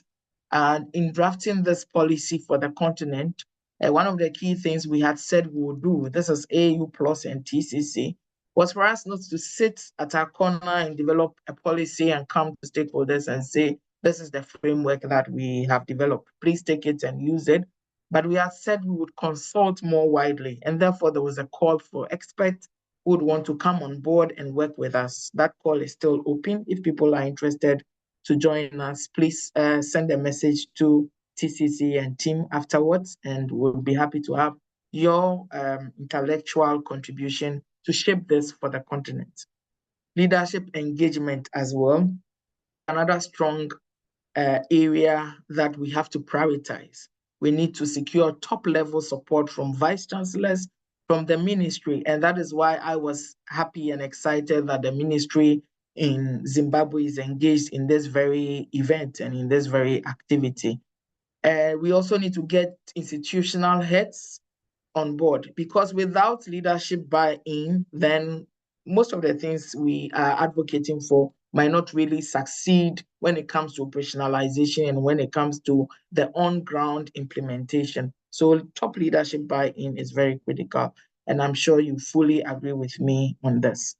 We also need to be willing to invest in awareness, to invest in education on open science and its benefits, and therefore capacity building is very core. Similar platforms, be it webinars, be it physical sessions online, investment of time, of resources in building capacity, it's very critical. We have to train, and we also have to be willing to collaborate regionally. Zimbabwe is part of the Southern Africa region. We need to tap into AU's regional dialogue networks. We need to tap into the expertise that is resident within the region and more widely across the continent. So what I'm saying on this slide is that the future of scientific access, we dream of a future where access to Africa's knowledge is community-driven, where we are moving from externally driven studies to research that have been co-created with our own local communities. We are looking forward to a future where our knowledge production is open, and we are strongly leveraging Africa-led platforms. And we are also promoting a future where ubiquitous open science is really the order of the day. So we are looking at integration of open science principles. This is that they are findable, they are accessible, they are interpretable, and they are reusable as far as the knowledge that we've already churned out is concerned. Policy and funding synergy is another area that we would promote, that we strengthen. And we are also saying that citizen science and public engagement is key in this discourse. We have to mainstream participatory methods to solve local challenges. We should be able to democratize knowledge and build a culture of science literacy, where the public really engage in the whole knowledge production process. And through all these initiatives, we hope to have visibility and very strong impact, as well as knowledge sovereignty. So let me close with this, that open science promotes transparency, It assures reproducibility and guarantees replicability. The EU's commitment remains unwavering, and we will continue to champion open science agenda with all stakeholders, most of whom are connected here and others who are not. As the voice of higher education, we remain strongly available to support the various initiatives and to bring the African perspective to the table whenever need be. On that note, thank you very much. We are available to engage further. Over to you, Madam Joy. Thank you so much, Felicia. Before we started this convening, we sent out a survey. And the survey was led by ZULC. And what we wanted to do was to understand the preparedness that the Zimbabwe academic community has in adopting open science principles, where they would want it adopted, some of the challenges they are facing. And as I said, this was led by ZULC. We came up with the questionnaires together, but then it was led and shared by ZULC. And some of you in this room may have received it. We've done the same process in other countries as well. As I said, by the time now we are adopting open science principles, it's based on what the country wants, what the academic community wants. And without further ado, we have Dr. Blessing, who is going to share with us the results of those findings. So we are going to get firsthand what Zimbabwe is looking at as a priority and who the actors are on open science in Zimbabwe. As he had mentioned, they're trying to avoid having fragmented conversations. So it was a bit painstaking because they made sure that they took it to all the actors who are involved in open science so that you could have one voice on this. And it's out of the survey, we will have discussions afterwards to find out what elements within open science, within the open science framework that will include and adopt within the Higher Education Act. Over to you.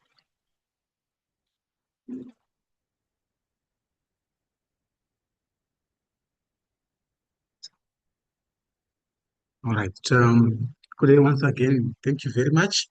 Yes, as it has been said, we had to conduct a survey to find out the state of affairs regarding open science in Zimbabwe.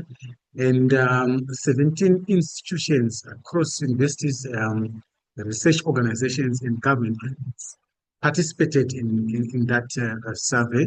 And I'm going to share the findings now. Okay, Nicole, you can move to the next slide.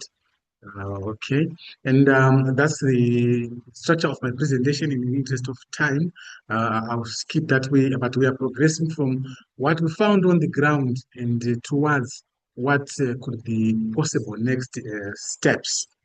This is what we intend to do. And it is important that we focus on this survey because it reflects on what is happening on the ground, and it also indicates some of the aspirations from some of the major stakeholders, like I've mentioned, universities, research institutions, government departments were part of the participants in this survey. And it is important to reiterate that open science is important and it takes us forward. I don't want to repeat what has been said earlier on by most of us here. But in this start, like I've said, we intend to establish the best way forward. Okay, Nico, we can move. So as we carried out this survey, we came up with a digital questionnaire, and like it has been indicated, some of us here may have participated in that survey, and it ran for a month from end of May to end of June, which is a few days ago. And like I've mentioned already, 17 institutions participated in this survey. And how did we get to know or to identify these participants? I would like to point out that ZULC, as most of us are aware, has been in operation since early 2000s and up to now, which is 2.5 decades in operation. And because of that, we have established quite a number of stakeholders.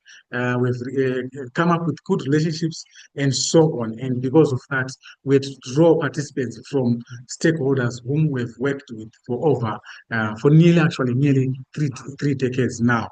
And our focus was on what is taking place. Are there any policies in place? What are the challenges being faced? What are the priorities that are there when it comes to open science? And how best can we collaborate going forward? And how have we been collaborating in the past? So this is how we undertook the survey there. Nick, you can move to the next slide. We sought to find out how various institutions were contributing towards open science. And the findings actually reflect what has been mentioned earlier. In most cases, we found out that institutions were contributing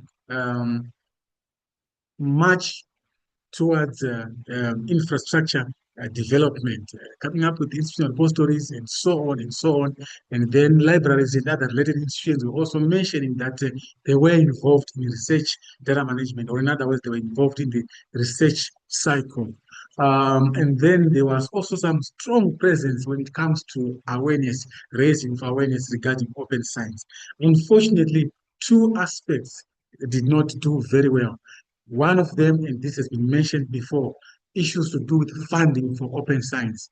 This is woefully attended to. So that's a gray area that requires attention. And then another area, which again requires serious attention, is absence of policies to address open science as well. That was those were the two issues that lagged quite a lot there. If we could move to the next slide.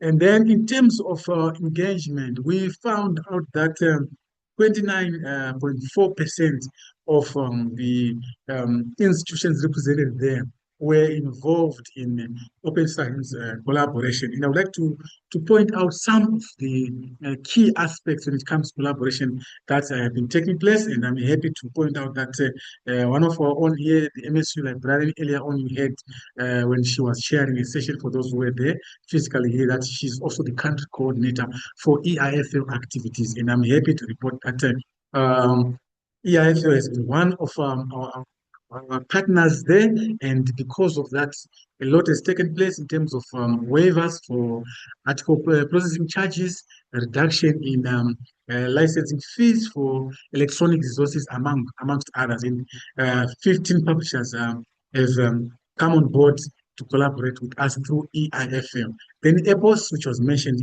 earlier on there, and we are also happy to point out that for the African Platform for Open Science, again, Zimbabwe has worked very well with AAU as well as the University of Cape Town. This is why I find out that some universities here in Zimbabwe, the likes of University of Technology, the University of Science and Education, NAST, National University of Science and Technology, and I think Catholic University and others have worked with the UCT there to ensure that some of our journals are available through open access. And then, of course, the African Reproducibility Network, where Lupane State University has worked again towards training open science advocates there.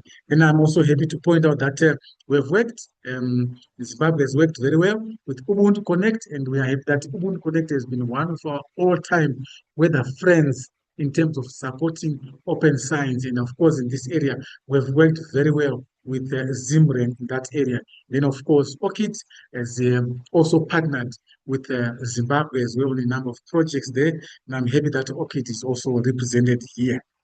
And then there are also issues to do with COA, the Coalition for Open Access Repositories and others there, and Women's University has been engaged in that area as well. Then ZULC, as an umbrella term, board rather, has worked very much towards enhancing research accessibility. And of course, it has not worked on its own. It has worked with Ubuntu Connect, it's worked with AAU, it has worked with ORCID, it has worked with DataSite and several other institutions in that area. So in terms of regional and international collaboration, great strides have been made. Of course, more is expected in that area.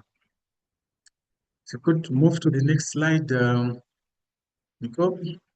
So having said so, we would want now to see in terms of implementation on the ground, what initiatives are there that could reshape the ecosystem. If you could move to the next slide. Okay.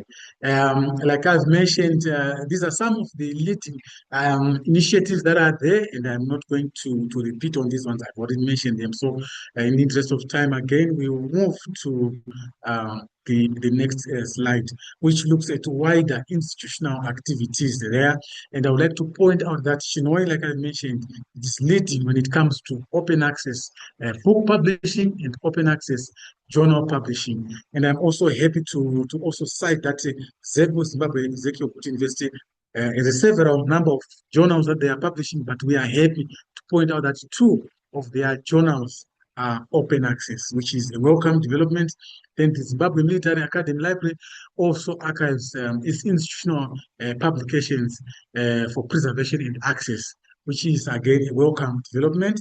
And then, of course, Zimbabwe Open University has been running open science workshops targeting its researchers and students, which again is a welcome development. In summer, almost 77% of our respondent organizations are indeed involved in open access or do on open access repositories, which is a very good foundation to build on. Unfortunately, like I mentioned earlier on, focus has been on open access rather than open science, which is a broader and more embracing concept that we would expect. But of course, like I mentioned, this is a brilliant starting point because we have some groundwork that has been put in place there.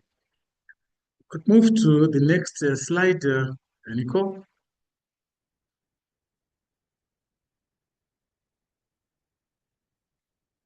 Okay. Then we also wanted to find out here in Zimbabwe, what are the challenges that are drawing us back?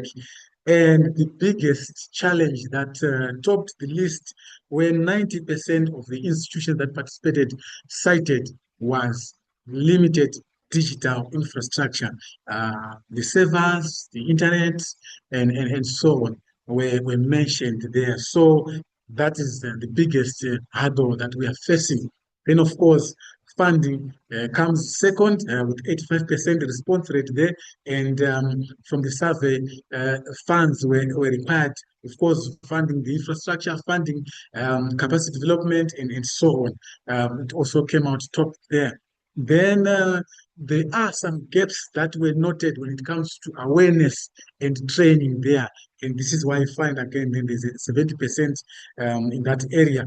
And then one other issue that is important is incentivizing our researchers. Yes, we are talking of open science and all that, but how are we incentivizing our researchers? A good example is if a researcher publishes open access, are we acknowledging open science, open access, or we are treating it as secondary to those who are publishing through other means there? So that again was raised. Then issues to do with cultural resistance, as you are all aware, when we want to move from one way of doing business or one way of living to another, there is often change, resistance to change there. So resistance was also cited with nearly half the respondents indicating that there is a problem regarding resistance there. Then another issue that requires serious attention is to do with legal and policy barriers, where we are saying that absence of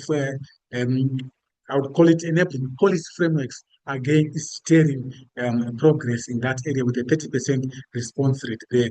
Then misalignment in organizations was also cited with a quarter of our respondents indicating that misalignment in organizations also led to some of the drawbacks that we are facing there. So with these challenges before us. We need to focus on these ones and see how best we can address these ones. The reverse of this implies that we will be effectively and efficiently addressing implementation of open science in Zimbabwe. We can move to the next slide.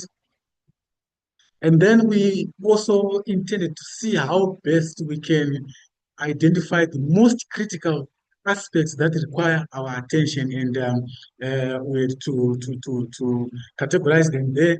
The biggest issue that requires immediate and attention there is funding and ensuring that there is sustainability. If we are to adopt open science, do we have the funds to do so? If we are to adopt open science, are we going to come up with a model that is sustainable? One day, all of us in this room, one day, all of us who are attending this meeting virtually will not be there.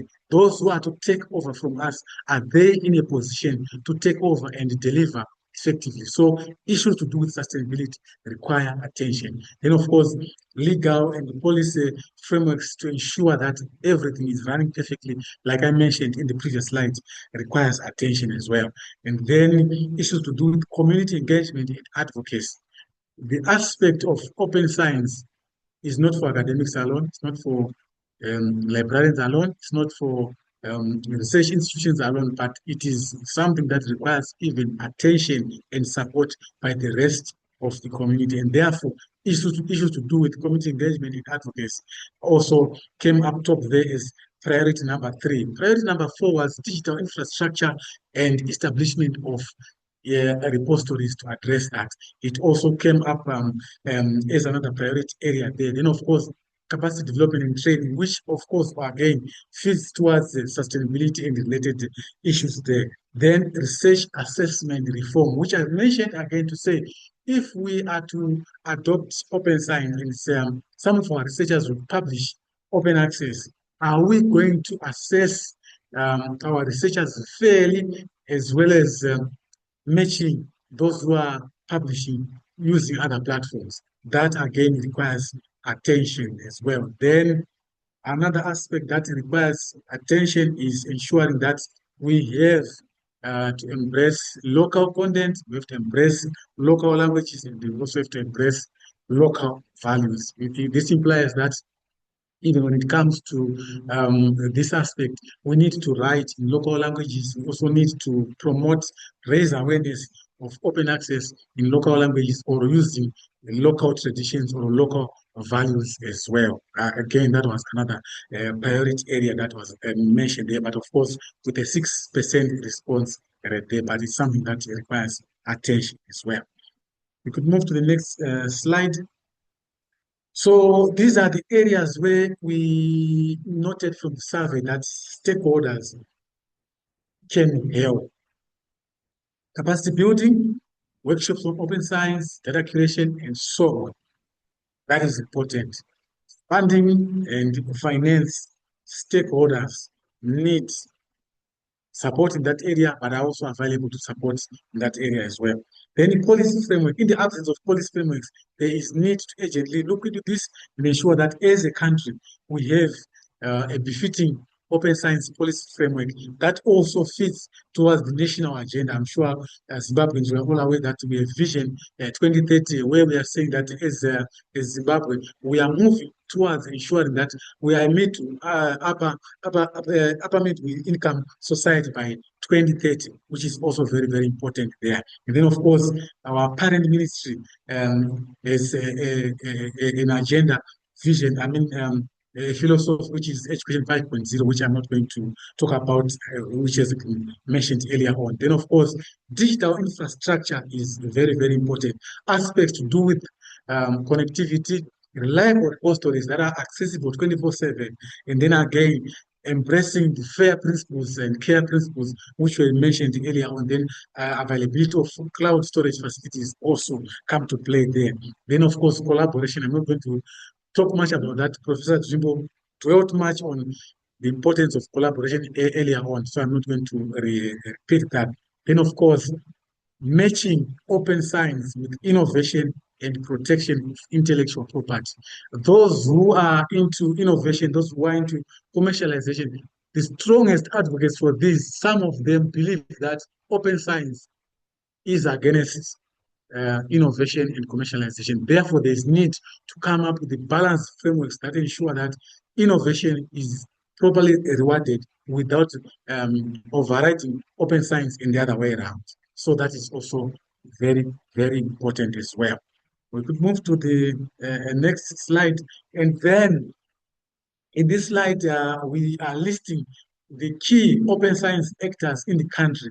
As we move forward, as we sit down to come up with a framework, we should not overlook these actors among others. But from the survey, the most cited actors are these ones. Higher and tertiary education institutions, our universities and colleges, the Consortium, Zimbabwe Business Libraries Consortium, the Research Council of Zimbabwe, the Ministry of Higher and Tertiary Education, Innovation, Science and Technology Development, librarians and library professionals, the Zimbabwe Library Association, Zimbabwe Academy of Sciences, ZINCSA, SIRDC, which are research agencies, and of course there could be others. These were cited as some of the most important actors as we move forward with our agenda of coming up with an open science framework in Zimbabwe. Let's move to the next slide, Nicole.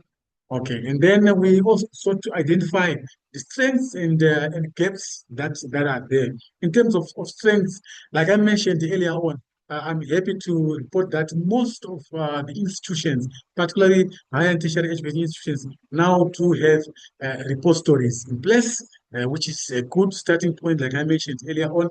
And then we also have some institutions that have signed or have embraced some open science or open access policies like the Berlin Declaration, among others, which is also very good there, like MSU, UA, and others have embraced that, just to mention a few. Then we have got very vibrant institutions that we are collaborating with, or links that we have established over the past 25, 26 years, the likes of EIFL, Continent, Connect, EPOS, amongst others, which is also very, very good as well. And then we also do have very good professional associations. The consortium has been in existence for the past 26 years. And I'm happy to point out that other professionals like registrars, bursars, and so on are now replicating the ZULC model and coming up with similar institutions. Therefore, ZULC can be cited as a sustainable model which we can build on as well. Then, of course, emerging private sector support like this could be a good example that we can also partner with as well. Then I would also want to cite that even the Library Association has been in existence for a long time, for several decades as well, and we can write on that. But there are gaps and weaknesses that we should also look into. The biggest gap that exists is that we do not have a national open science policy, and we are fragmented. This is the biggest gap that we should be worried about. The second one is funding. We've talked about that. Our funding is heavily dependent on the outside world. A good example is EIFL for the waivers and so on. But we also need sustainable funding from within the country. And then private sector and funders are largely absent in our conversations. This again requires attention. And then, of course, 30% of our practitioners are not sure if their institutions do have open science policies, which is an aspect of lack of awareness in terms of those who participate there. Therefore, there's need to go back to our institutions and find out if we do have policies in place regarding open science there. Then, of course, cultural resistance, which I have mentioned earlier on. Then, of course, an uneven state of affairs in terms of coverage of open science aspects in our various institutions as well. So those were some of the gaps that were cited, emanating from the survey that we undertook. We could move to the next slide. Okay, then going forward, these are the recommendations that we are deriving from this survey. In terms of government and ministry, we are recommending that we need an open science policy. We also need robust infrastructure. And then, of course, current ministry, I'm happy earlier on for those who were attending the other session physically, the national site for licensing and negotiation, we are almost getting there.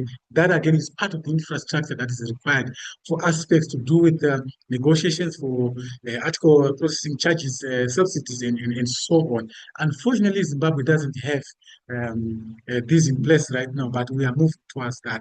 And then, of course, we need to come out clearly and mention where we stand when it comes to fair data as a country that is having findable, accessible, interoperable, and reusable data there.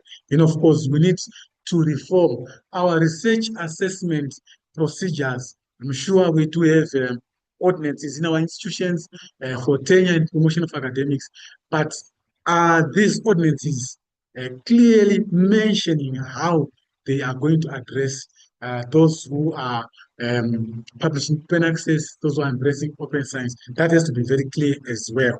And then, of course, institutions and universities as well included, they should have Senate or Council or board approved open access and open science policies.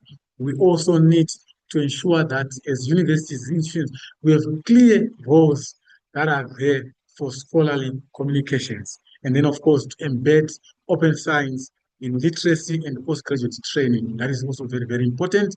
And then, so those who are in research support need to take note of that. Then, of course, we need to pursue EIFL, EPOS, and other related institutions for purposes of engaging them. Suppose these have walked the road, and then they can support us. Then the research community at large needs to do the following. Number one, we need to adopt OKIT in the related persistent identifiers. I'm happy that currently a project is ongoing, and the uptake of persistent identifiers has gone up, awareness has also gone up, and that project needs to be embraced, it needs to go on beyond the current project that has been running for the past year. Then, of course, we need to ensure that we have robust institutional repositories, and our researchers should be called upon to submit their articles in institutional repository there. Then, of course, we need to advocate for the promotion of open science in promotion and tenure. Then, again, we need to come together like we've done today, a roundtable of national stakeholders. We agree on the way forward regarding open science. That's it only on that slide. Do we have another slide there? That should be last one. Okay. Thank you very much. I'm done. Thank you. Thank you so much. We've got Zimran next. And what Blessing, Dr. Blessing has talked about, has given us at the foundation of what priority areas that you're looking for in terms of what will be included within the open science framework. As we are having these subsequent conversations, a Google Doc is going to be shared for those who are who are online, and those who are attending physically. Start writing on your notepads what you think are potential priority areas that we need to think about, so that when we get into the discussion point, we just pick that out and discuss them. So Nicole online, start sharing in the Google Doc to the participants online to start sharing with us what they think would be the priority areas for them to that they would like to include on open science within the open science framework, which will inadvertently included in the Higher Education Act. Now, when it comes to infrastructure in higher education, especially for countries that have to share resources, national research education networks are key to this process. And it goes without saying that these have actually helped build equity within our countries. And so it's such an honor to have Mrs. Miriam Chakuruva, the CEO of the Zimbabwe Research Education Network. And she's going to take us through, she's here in person, and she's going to take us through how ZIMREN is creating an enabling structure for open science in Zimbabwe. Welcome, ma'am. So please do not forget to start sharing with us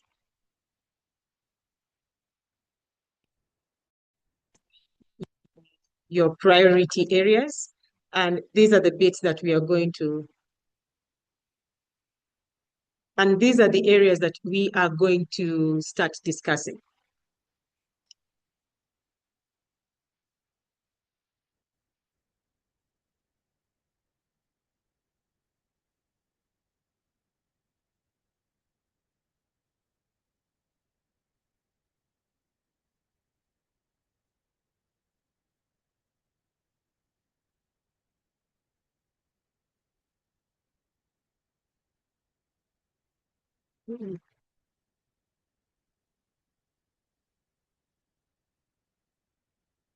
Let's speak.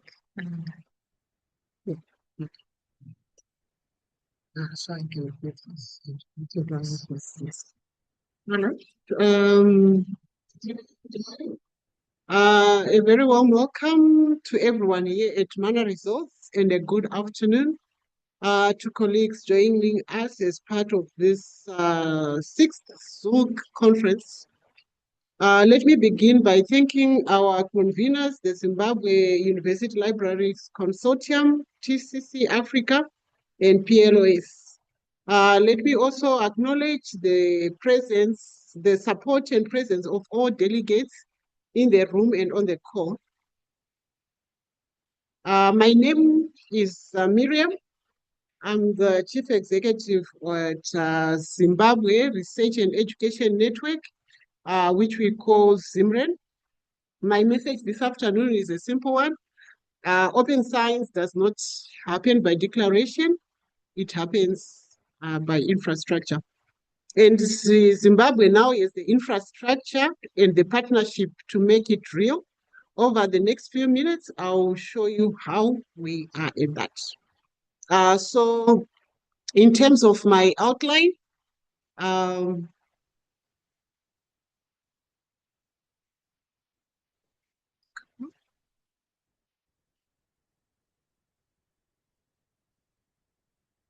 okay, I will just start by introducing who ZIMREN is. Currently, where's Joy? I can't move to my next slide here. Okay. Okay, that's fine. If then who is moving, can they move my slides to the next one? So I'll focus on who ZIMREN in and the mandate that we carry. And I'll also look at why open science matters for Zimbabwe's knowledge economy and why infrastructure is the foundation on which all of it rests, and how we are connecting our institutions nationally, regionally, and globally, and how we are building capacity, particularly for our librarians through the Internet Alliance and Research for Network, as well as our engagements with Africa Connect 4. And finally, the road ahead and what we ask of each of you in this room. Let me then move on to unpack this. If there is what's the name? Nicole, if you may move to the slide number 3 now. I can't because Joy is the one sharing, so I can't move it from my end unless yeah. I don't know if It's all she right. here. Yes, she's coming through. Okay. Yes. Yeah, the slides are not moving, so I don't know, maybe you can share it with me, then I can share, or you can try from your side. Yeah. So you will have to press this one. So don't touch this, you press this one. Okay, all right. So just press the screen. Continue. Okay, thank you so much. So ZIMREN was formed in 2013 by the Vice Chancellor's Association, which is ZULC, currently serving the public and private universities, and we are also moving on to offer our services to the polytechnics and to the various colleges and other research and education institutions. So our mandate is simply to provide the network and shared services that education and research in this country deserve. We do this by aggregating demand. When universities buy bandwidth alone, they pay more for less, but when they come through ZIMREN, they pay less for more. Then we buy together through when we buy through our own network, the economies change entirely. This is a model which has been proven in the various other countries, and currently we have a capacity of 10 gigabytes per second and an UbuntuNet Alliance point of presence. So maybe if I can define who UbuntuNet Alliance, it is our regional East and Southern Africa regional NREN, which ZIMREN is part of, and which also has got 16 members from all over Eastern and Southern Africa, from Kenya, from Uganda, Zambia, South Africa, just to mention but a few. So the very few reasons why we really matter as ZIMREN in this conversation of open science is we bring in visibility. African research remains represented globally, and open repositories can change that. So again, we have got so many initiatives. My apologies, I was thinking this was a touch screen. That's why I was not moving. Wow. So I'm saying in Zimbabwe, open science needs to be very visible. And we also need to have equity and to collaborate and to have impact. But this all comes if we have got the requisite infrastructure, which is the foundations of open science. So to begin at the bottom, we have got the connectivity layer, where we focus on the campus networks, where ZIMREN also is the national backbone, where I've mentioned that to current, we have got a capacity of 10 gig, which can be expanded to the levels that our institutions require. And also we are connected to the UbuntuNet Alliance, which is our regional network. And also globally, we then connect to our Giante and then the global research and education networks. So for us to be able to then proceed, we need to have trust and a services layer where there is identity federation, where we can trust each other in terms of sharing our information, our research. So currently we are deploying a service that is called EdgeRoam. So this particular service enables our institutions to be able to connect to any participating institution worldwide which has got EdgeRoam. So if your institution has deployed EdgeRoam, if you travel, for example, to South Africa, they have got EdgeRoam. You even start experiencing it at their airports. You go to Zambia, it's the same. You don't need to even connect to the airport network, but you start connecting to the EdgeRoam, which comes through because we are trusting each other and we have got federated identity, and we have made sure that we have got secure connections. And then we go to the content and repository layer. Currently, it is like at the right timing that there is a project that is running via UbuntuNet Alliance, which is on open infrastructure, where we are looking at the provision of services. Currently, the focus on this particular project is on the deployment of DSpace and ensuring that each and every institution within Zimbabwe in the which is a member of ZIMREN. You've got institute repositories. So to support this, where we are even talking about capacity building, the UbuntuNet Alliance, together with Africa Connect, they are conducting training, in-country training for our librarians and system librarians. So our first in-country training for this year is coming through on the 26th to the 28th of August. All that you need to do is just bring yourself to the venue. So we are working closely with Dr. Chiparausha for him to give us the list of attendance. We intend to train from this session about 35 librarians. And then we are also looking at the infrastructure within our member institutions in terms of their DSpace deployments. So we are also having a training on systems engineers on the deployment of DSpace to ensure that we do have repositories, and also that these repositories are not operating in silos, where our research is only visible within my institution, but it is also visible within the country, and also regionally, and also internationally through the collaborations and partners that we have via UbuntuNet Alliance.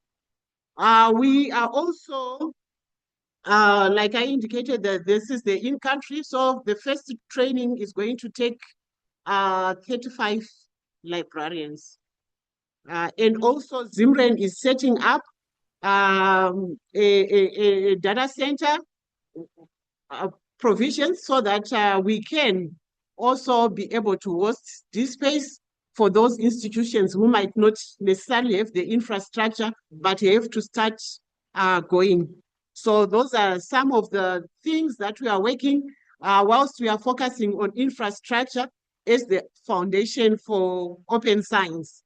We also have other initiatives around with UbuntuNet Alliance. If you look at this map, it's just showing the connections that we have with our various institutions in our various regions. And also the connections that we have from our campuses, ZIMREN, then UbuntuNet Alliance, and also to Shiante, which is the American and regional, the American Research and Education Network. So, as Doctor has mentioned, we also hold an UbuntuNet Connect conference each and every year. So in 2025, we were able to host this UbuntuNet Connect 2025. And during this UbuntuNet conference, wherever it is happening, in 2026, it's in Malawi, there will be a representation of librarians also from Zimbabwe. So what happens is there is a call for proposals from for librarians, I'm sure from ZULC, that is it's always been organized, because we have never been short of people attending the UbuntuNet Connect conference, where there is training again on open science. So this time around, the UbuntuNet Connect conference is happening in Malawi end of October, so be on the lookout for the call. Then there is also other initiatives from UbuntuNet Alliance. We have got a newsletter called Utafit Africa, where there is publishing of the various grants, research opportunities on that particular platform, where our members can then also engage and be able to have access. So like I have already indicated, at the center of it all are the librarians, the ZULC. So 3 complementary programs, which I've already mentioned, are being delivered through UbuntuNet Alliance, through ZIMREN coordination. So we're looking forward, we'll be sharing with you the details in terms of the venue, and we will receive the participants list from your consortium. Then we also have another program, which is Research for Life, which is also already operational at pilots in various countries. In Zimbabwe, we had, of course, submitted our submissions. I'll find out if Lupane University has really benefited, as it is being mentioned, as one of the beneficiaries for the Research for Life. But it is a program that I would also want you to check on and see if you can then apply for it and be part of it. So the strategic roadmap is ZIMREN is going to connect our institutions to internet bandwidth at affordable prices. ZIMREN is also going to bring in the capacity building that is coming through our partners, through UbuntuNet Alliance, through Africa Connect, and to ensure that there is that training that is required from the librarians. So as I said at the start, open science happens by infrastructure. It also happens by partnership. So to our vice chancellors and institutional leaders, there is need to champion open science policies on your campuses, to commit your institutions to the National Repository Program, and also to have this connection of EdgeROM. And then to our librarians and information specialists, to enroll in the stewardship programs to register your institutions for Research for Life. I will be providing more information, and become data champions your researchers need. And then to the government and partners, and to the government and regulators to sustain to have a sustainable enabling environment for the NREN growth, affordable connectivity, and having education 5.0 aligned with digital infrastructure. And to our development partners and industry, to co-invest with us in connectivity, the platforms and the skills that turn open science from ambition into a national capability. None of us can achieve this alone. So together we must work and be able to achieve this talk on open science. So open infrastructure, open knowledge, and a connected Zimbabwe. ZIMREN was built by this community, by the universities and the libraries and the researchers of Zimbabwe. And everything I've described today, we deliver with you and for you. I thank you. Thank you so much for your presentation. And we're almost getting to the end of the day's session. And we have one speaker who is here physically. And before we go to the very final speaker, we'll take a 5-minute break and then come back, and then go to the speaker online, and then continue with our discussions. So our speaker is a vice chancellor. So we've heard what the policy actors are saying, and we need to also now hear what the vice chancellors are asking for. So from a vice chancellor's perspective, he's going to take we have Professor Innocent Chirisa. He's the vice chancellor of Zimbabwe Ezekiel Guti University. And he's going to take us, we're going to hear from his perspective, what enabling environment does a university have to do so that they can adopt open science? So over to you, sir. And for those who are online, please continue sharing with us your views on what would be the proposed priority areas. Those of us who are here in attendance, please, I'll be collecting the notepads, the comments on what you're considering as the priority areas on what should be included in the open science framework.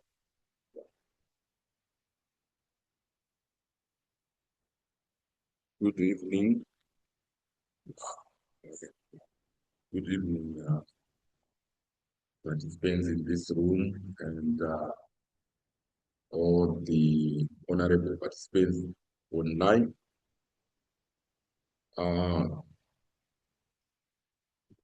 My take on the subject at hand is I shall admit that it's based on what I have actually heard from the presentations made. So to me, it's more like a response and a reaction, having listened.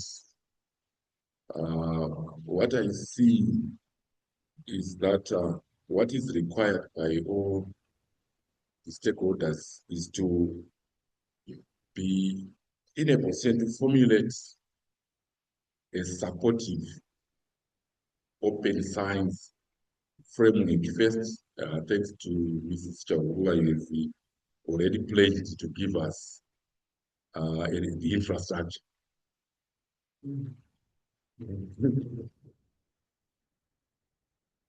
So what I then see is what policy is required, which should be invested by all stakeholders.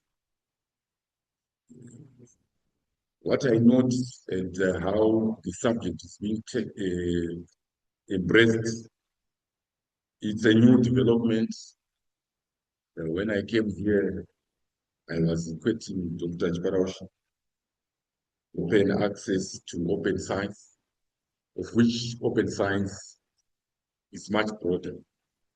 And being broader, it then means it also involves various stakeholders. We must contribute significantly to the development of a policy position, which will then inform the actual practice. Thanks to the survey that you did, which I was when we then talk of policy. Policy to me is how we want to address one by one the challenges that we have noted, which the broad one or the biggest challenge to me is actually funding, because funding unlocks so many other things. Funding unlocks for us. I'm coming from the Zimbabwe Security University. What we have done, for example, we have got our 6 journals. The major question which we have been asking ourselves, how do we make contributors contribute without them feeling the pinch? How do we make, or the researchers, how also do we make it possible to publish those journals? Because publishing a journal or even a book, it's a process. And every stage requires the resources. Of course, if we introduce open review, which we have not been doing, we are yet to learn what it means for us. So for me, to have a clear policy framework, we need to identify the need versus the funding aspect. But that funding aspect, we also need to cascade down to the, well, I've identified key stakeholders here who will be instrumental. Maybe I may sound like I'm repeating some of the stakeholders we have already identified. The ministry, which I believe it's Joy has said, and other researchers, other presenters have actually said, the ministry already has given us a blessing to openly discuss this subject. So, and the second key stakeholder is actually ZIMCHE, and thanks to the CEO ZIMCHE, Professor Jimbo, who already supports that. In South Africa, what I have noted, for example, the the Department of Higher Education, DHET, yeah, that's the equivalent of the ministry. But for us, ZULC then becomes the arm that takes charge of the quality aspects. And the good thing is already in the buy-in. Then other key stakeholders, of course, speaking not, of course, but speaking as a member of ZULC, and you've already identified that ZULC, that is the Zimbabwe Vice Chancellors Association, once, and I'm sure once that board agrees, it means that all the 20, 21, 22 universities in the country, they are already on one page in terms of formulating the policy and agreeing. And I don't think that should be a problem. I don't see anyone voting against that in that forum. Then, of course, our librarians, I'm talking of ZULC and other association, ZIMLA. To me, you come in as the hands-on, just like we are doing it right now. You have to be the ones on the driving seat. You play the technical role, and you should continue to do that. And that technical role, it takes me to the fifth group of stakeholder, which we must really strongly work with. These are the researchers. The researchers, the library is the place where the researchers get to be trained certain aspects, and we have been providing such services. Training how to access certain documents which are accessible, training them to really understand why they need to deposit or contribute to the institutional repositories at various levels, linking up with the stakeholders like OKIT, linking up with other. Was to me a researcher. Normally, these are lecturers who have just joined a university. They are just told you need tenure. You need also to be promoted. But the other way of accessing and driving, they are pushing a product, but you would be instrumental in shaping them to do it in a more formalized, in a more way. And those researchers, they come in various categories. They are researchers that are budding, which can include students. They are researchers that are mid-career. They are seasoned researchers. And most likely, because we want buy-in in our policy, much of the resistance issue may be faced actually through the senior researchers. They are saying, why are you introducing us to new things? Do they really, how credible are your processes? So it's about taking, especially the old researchers, to admit I'm still one person who has not quite been conversant with the use of methods like Zotero. I still do my referencing the old way. Well, I take myself as an old researcher because I am a professor. So those people, they need to really understand, because surrounding them are these budding and new emerging scholars. Then, of course, there are those other institutions which you mentioned. And we are talking of SEDIC, the research institutions, so that part of what they are doing, it's already collaborated. It's already brought into the one ecosystem. Then, of course, the universities themselves. So I understand once the Vice Chancellor understands something through Senate, through the academic bodies, they are able to cascade.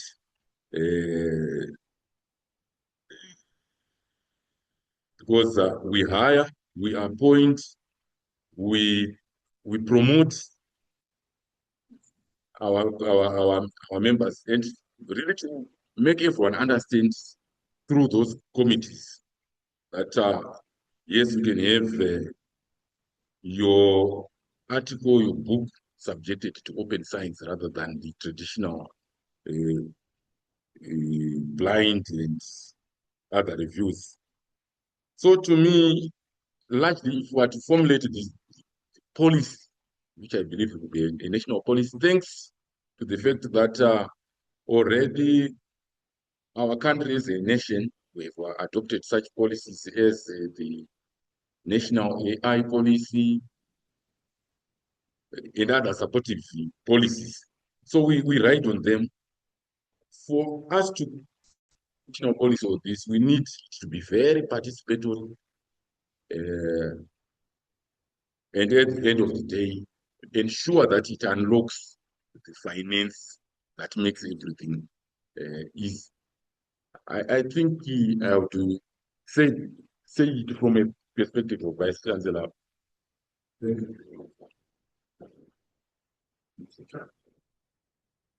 Thank you so much for what you've just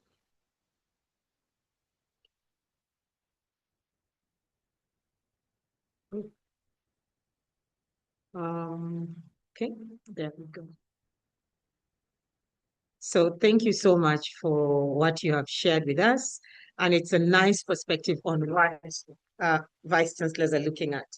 So I'll give us 5 minutes or even 10 minutes. Share with us what your priorities are. What are the priorities you're looking at that should be included on open science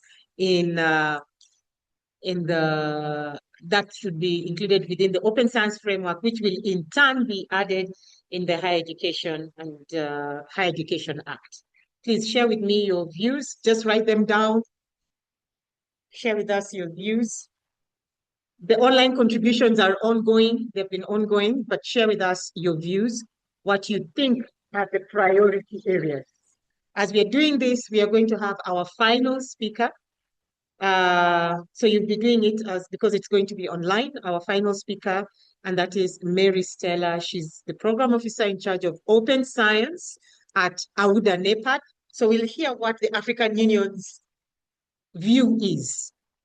And by the time she's done, I will quickly share the comments with everybody who is online and also who is here in attendance. So take us to what do you think should be, from what we've had the views from the University Commission, we've had the views from the from a Vice Chancellor, we've had the views from ZIMREN, we've had the views from ZULC, and we've had the views from our stakeholders, even the Association of African Universities, stating that they are here to work with Vice Chancellors to make the process easy.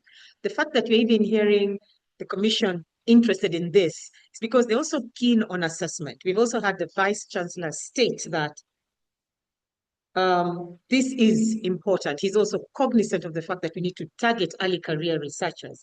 Yes, I know you will talk, and then with ZIMREN has made it very clear they're setting up data centers to support infrastructure such that you have equitable access to resources. Okay, so let's think big. Let's think big and see what is it that you want included. Because when we are going to sit with the team from ZULC, we will structure that information, and that will be the open science framework representing pretty much the academic community in Zimbabwe. As I say, this is not a dialogue to make you understand what open science is. You've been going through that. We heard that from ZULC. We have brought you together so that you can share with us what are your priority areas. Also, bear in mind the results from the survey that was done by ZULC. Some of the areas that they said that they felt there were weaknesses that we could work on. So just write those down. I will be coming round to collect them, and then I will read them out, and I'll also share with you what is being mentioned also online. So out of that, we will help put the framework together. It will be the Open Science Framework together, which in turn will be included within the Higher Education Act. And it's a good thing, as Professor Dr. Blessing said, before we started this, we had to get the blessing from, literally speaking, from the ministry. So this has the support from the ministry. So that is a really good sign. So let's think big and tell us, what do you think should be the priority areas? We'll craft that information and then share it back with you before it is sent to the ministry. And in the meantime, Nicole, please put in the recording of the last speaker as I am interacting with the team, the participants in the room.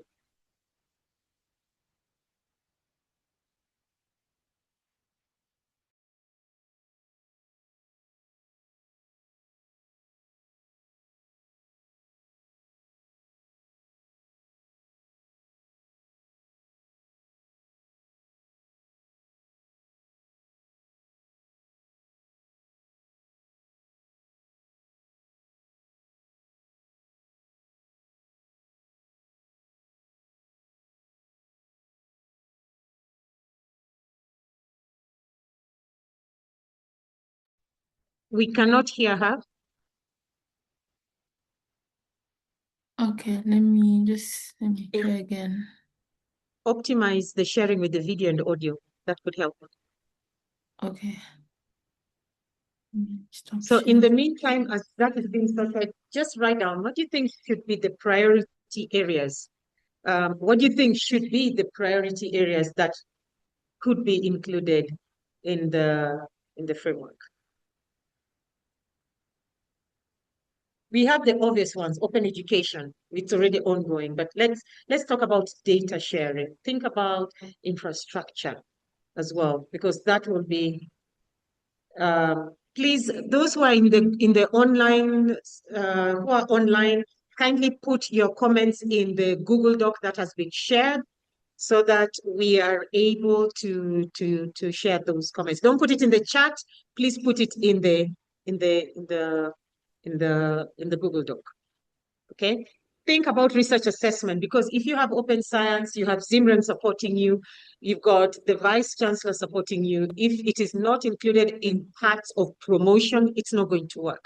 So let's think far and wide, such that once it is put on paper, everybody is going to be supported. Remember, the Commission of Higher Education is also supporting this. And they are the ones who are involved in also assessment and quality assurance. Are you ready?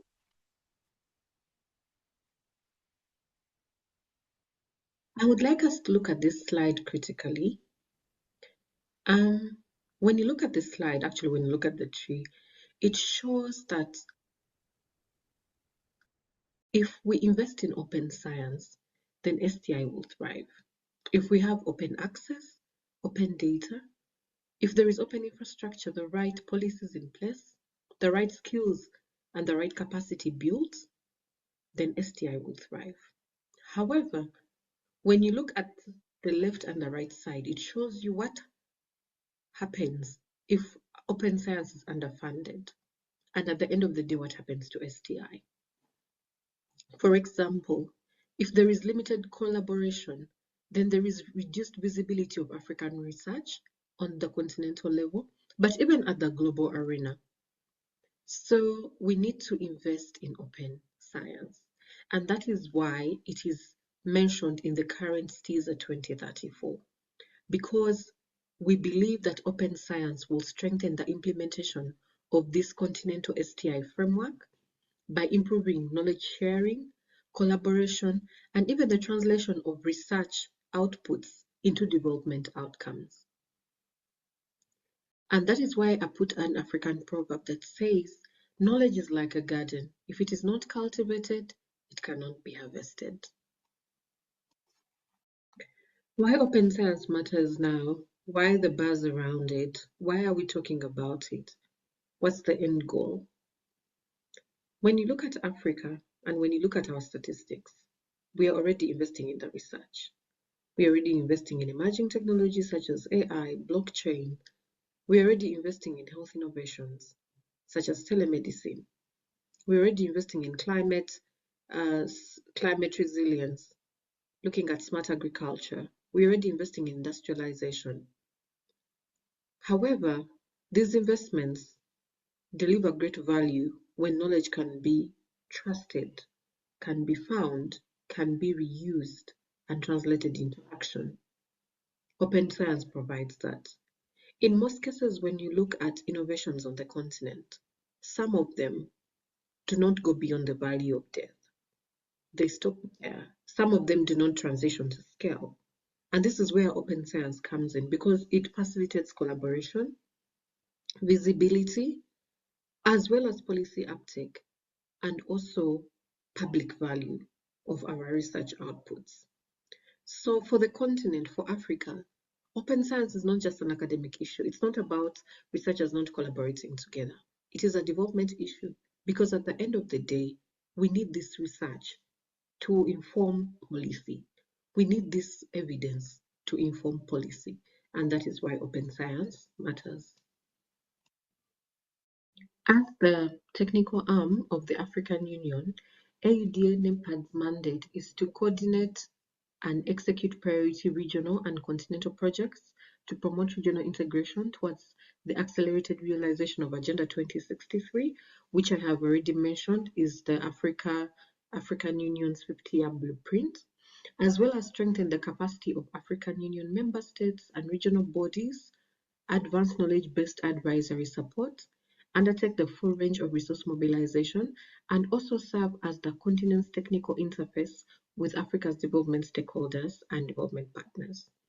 In the case of open science, AUD-NEPAD helps position the agenda as part of Africa's broader STI implementation architecture. And that's why we are currently working with the Science for Africa Foundation to develop an open vision, to develop a vision for open research on the continent. The implementation support that AUD-NEPAD provides to the African Union member states and regional economic communities helps to ensure that STI continues to thrive on the continent. Open research and open science are closely related. So what open science means in practice is that it's more than just free access to publications.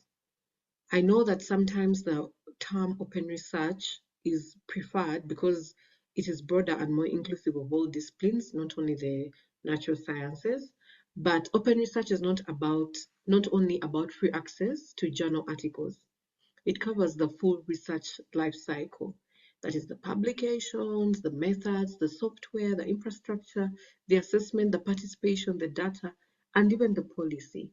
The most important point is that openness is not an end in itself. Its purpose is to maximize the public value of research so that knowledge can be tested, found, reused, and also applied across society. For Africa, this must also be responsible openness. It should not simply mean opening African data for others to extract value. It must strengthen African ownership, governance, and value creation. After the launch of the STISA 2034, early this year in 2026, on the margins of the African Union Summit, we launched the STISA 2034 implementation plan, and this is a $6.8 billion implementation plan, and we believe it is a plan where all member states or regional economic communities and all key stakeholders in the STI ecosystem will participate to ensure that we achieve this by 2034. So, open science strengthens the implementation of the STISA 2034 in very practical ways. First, it improves access to knowledge, so researchers, policymakers, and innovators can build on existing evidence rather than duplicating efforts. Secondly, it supports regional collaboration because many of Africa's priorities, such as climate resilience, health security, food systems, digital transformation, and energy access, across broader challenges. Thirdly, It strengthens digital transformation and AI readiness, because AI depends on the quality of the data. AI depends on governance, interoperability, and responsible use. Lastly, it improves value for money. Through open science, it shows the value for the money, the value for the investments. As I've already mentioned, that STISA 2034 has a costed implementation plan of approximately $6.8 billion. And those investments will deliver stronger impact when research outputs are shared, reused, and translated into policy and innovation. Fifth, open science strengthens knowledge sovereignty by enabling Africa, our member states, our regional economic communities, to produce, govern, and use its own knowledge assets in line with African priorities. Thank you. As I had mentioned earlier, AUD-NEPAD is working with the Science for Africa Foundation on the vision for open research in Africa. The ambition is that by 2034, Africa will have an African-led, globally influential open research ecosystem where knowledge is openly created, discoverable, accessible, shareable, and reusable to drive equitable development. So this work is very important because it moves from open research from a general concept into a coordinated continental agenda. And one of the things that we want to do around this is to push member states, or to ask member states, let me not use the word push, to ask member states to invest in in research passports. It's something that we are working on as AUD-NEPAD through our Office of Science and Technology, and we hope that this is something that our member states can adopt, and I know some of them are already doing this. So during the ESC-STI conference, a key milestone that we had around the work that we're doing around open research in Africa with SFA was a side event that we held, and that engagement helped to position open research as foundational infrastructure for Africa's STI ecosystem and contributed to regional political momentum, including embedding of open science and research ecosystem reforms in the ESC ministerial resolutions. That was really a plus for us from the side event that we had. So the roadmap that we've developed with the SFA focuses on policy positioning and evidence translation, strategic advocacy, and coalition building, and narrative building towards a high-level launch and broader uptake. And with this as my last slide, thank you so much for listening to me, and I hope that we can engage more on this topic around open science on the continent, and I hope to see you all next year at the STI Week, which will be taking place on the margins of the 40th African Union Summit. Thank you. Kwaheri. Goodbye. Thank you so much. And as we wind up, been collecting the results and the views from the participants on what they are looking as priority area that should be included in the open science framework. As I said, this is going to be shared, will be put together by ZULC and then presented to the ministry. And then the next steps follow the stakeholders in charge of policy and make sure that with time that passes through parliament, and we will have open science principles included. One of the things that came out, what I've noticed cutting across is on infrastructure. There's a need to adopt open infrastructure and create open infrastructure. So ZIMREN, as I said, you have the ecosystems being set up to support foundational infrastructure funding. So that means blessing. And for those who are online, when you're looking at blessing, you're looking at funding, it government spending money supporting those who are involved in open science. The technical support, yes, that cuts across. So the continuous capacity building, as we had also from the Vice Chancellor, this needs to continue. Otherwise, we are going to have a situation whereby there's awareness with certain groups, and others are not going to be kept abreast on how open science is supporting. Incentives for those who will be adopting open science. So that goes straight the commission as well, which will be connected to funding as well, and open data repositories. So yes, you do have the repositories, open them. And within that, there is how can we connect this to a national one? So that could either sit at ZULC or it could sit at the Research Council. That can be chosen. So it's all about open data sharing. It's a good thing you have a data policy, you've got an AI policy. So this makes the whole process slightly easy. What else came up across? Oh, publishing. We need proper ecosystems to support publishing as well. So what cuts across? We've got quite a bit from the participants in the room, and I'm sure it's actually similar to those who contributed online, because the issues are cross-cutting.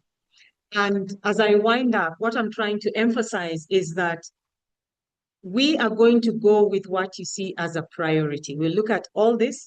It will be synthesized. We'll share it with ZULC, and in turn, before it is included within the Tertiary Education Act, which will be cleaned up and synthesized, then sent back to you to critique it.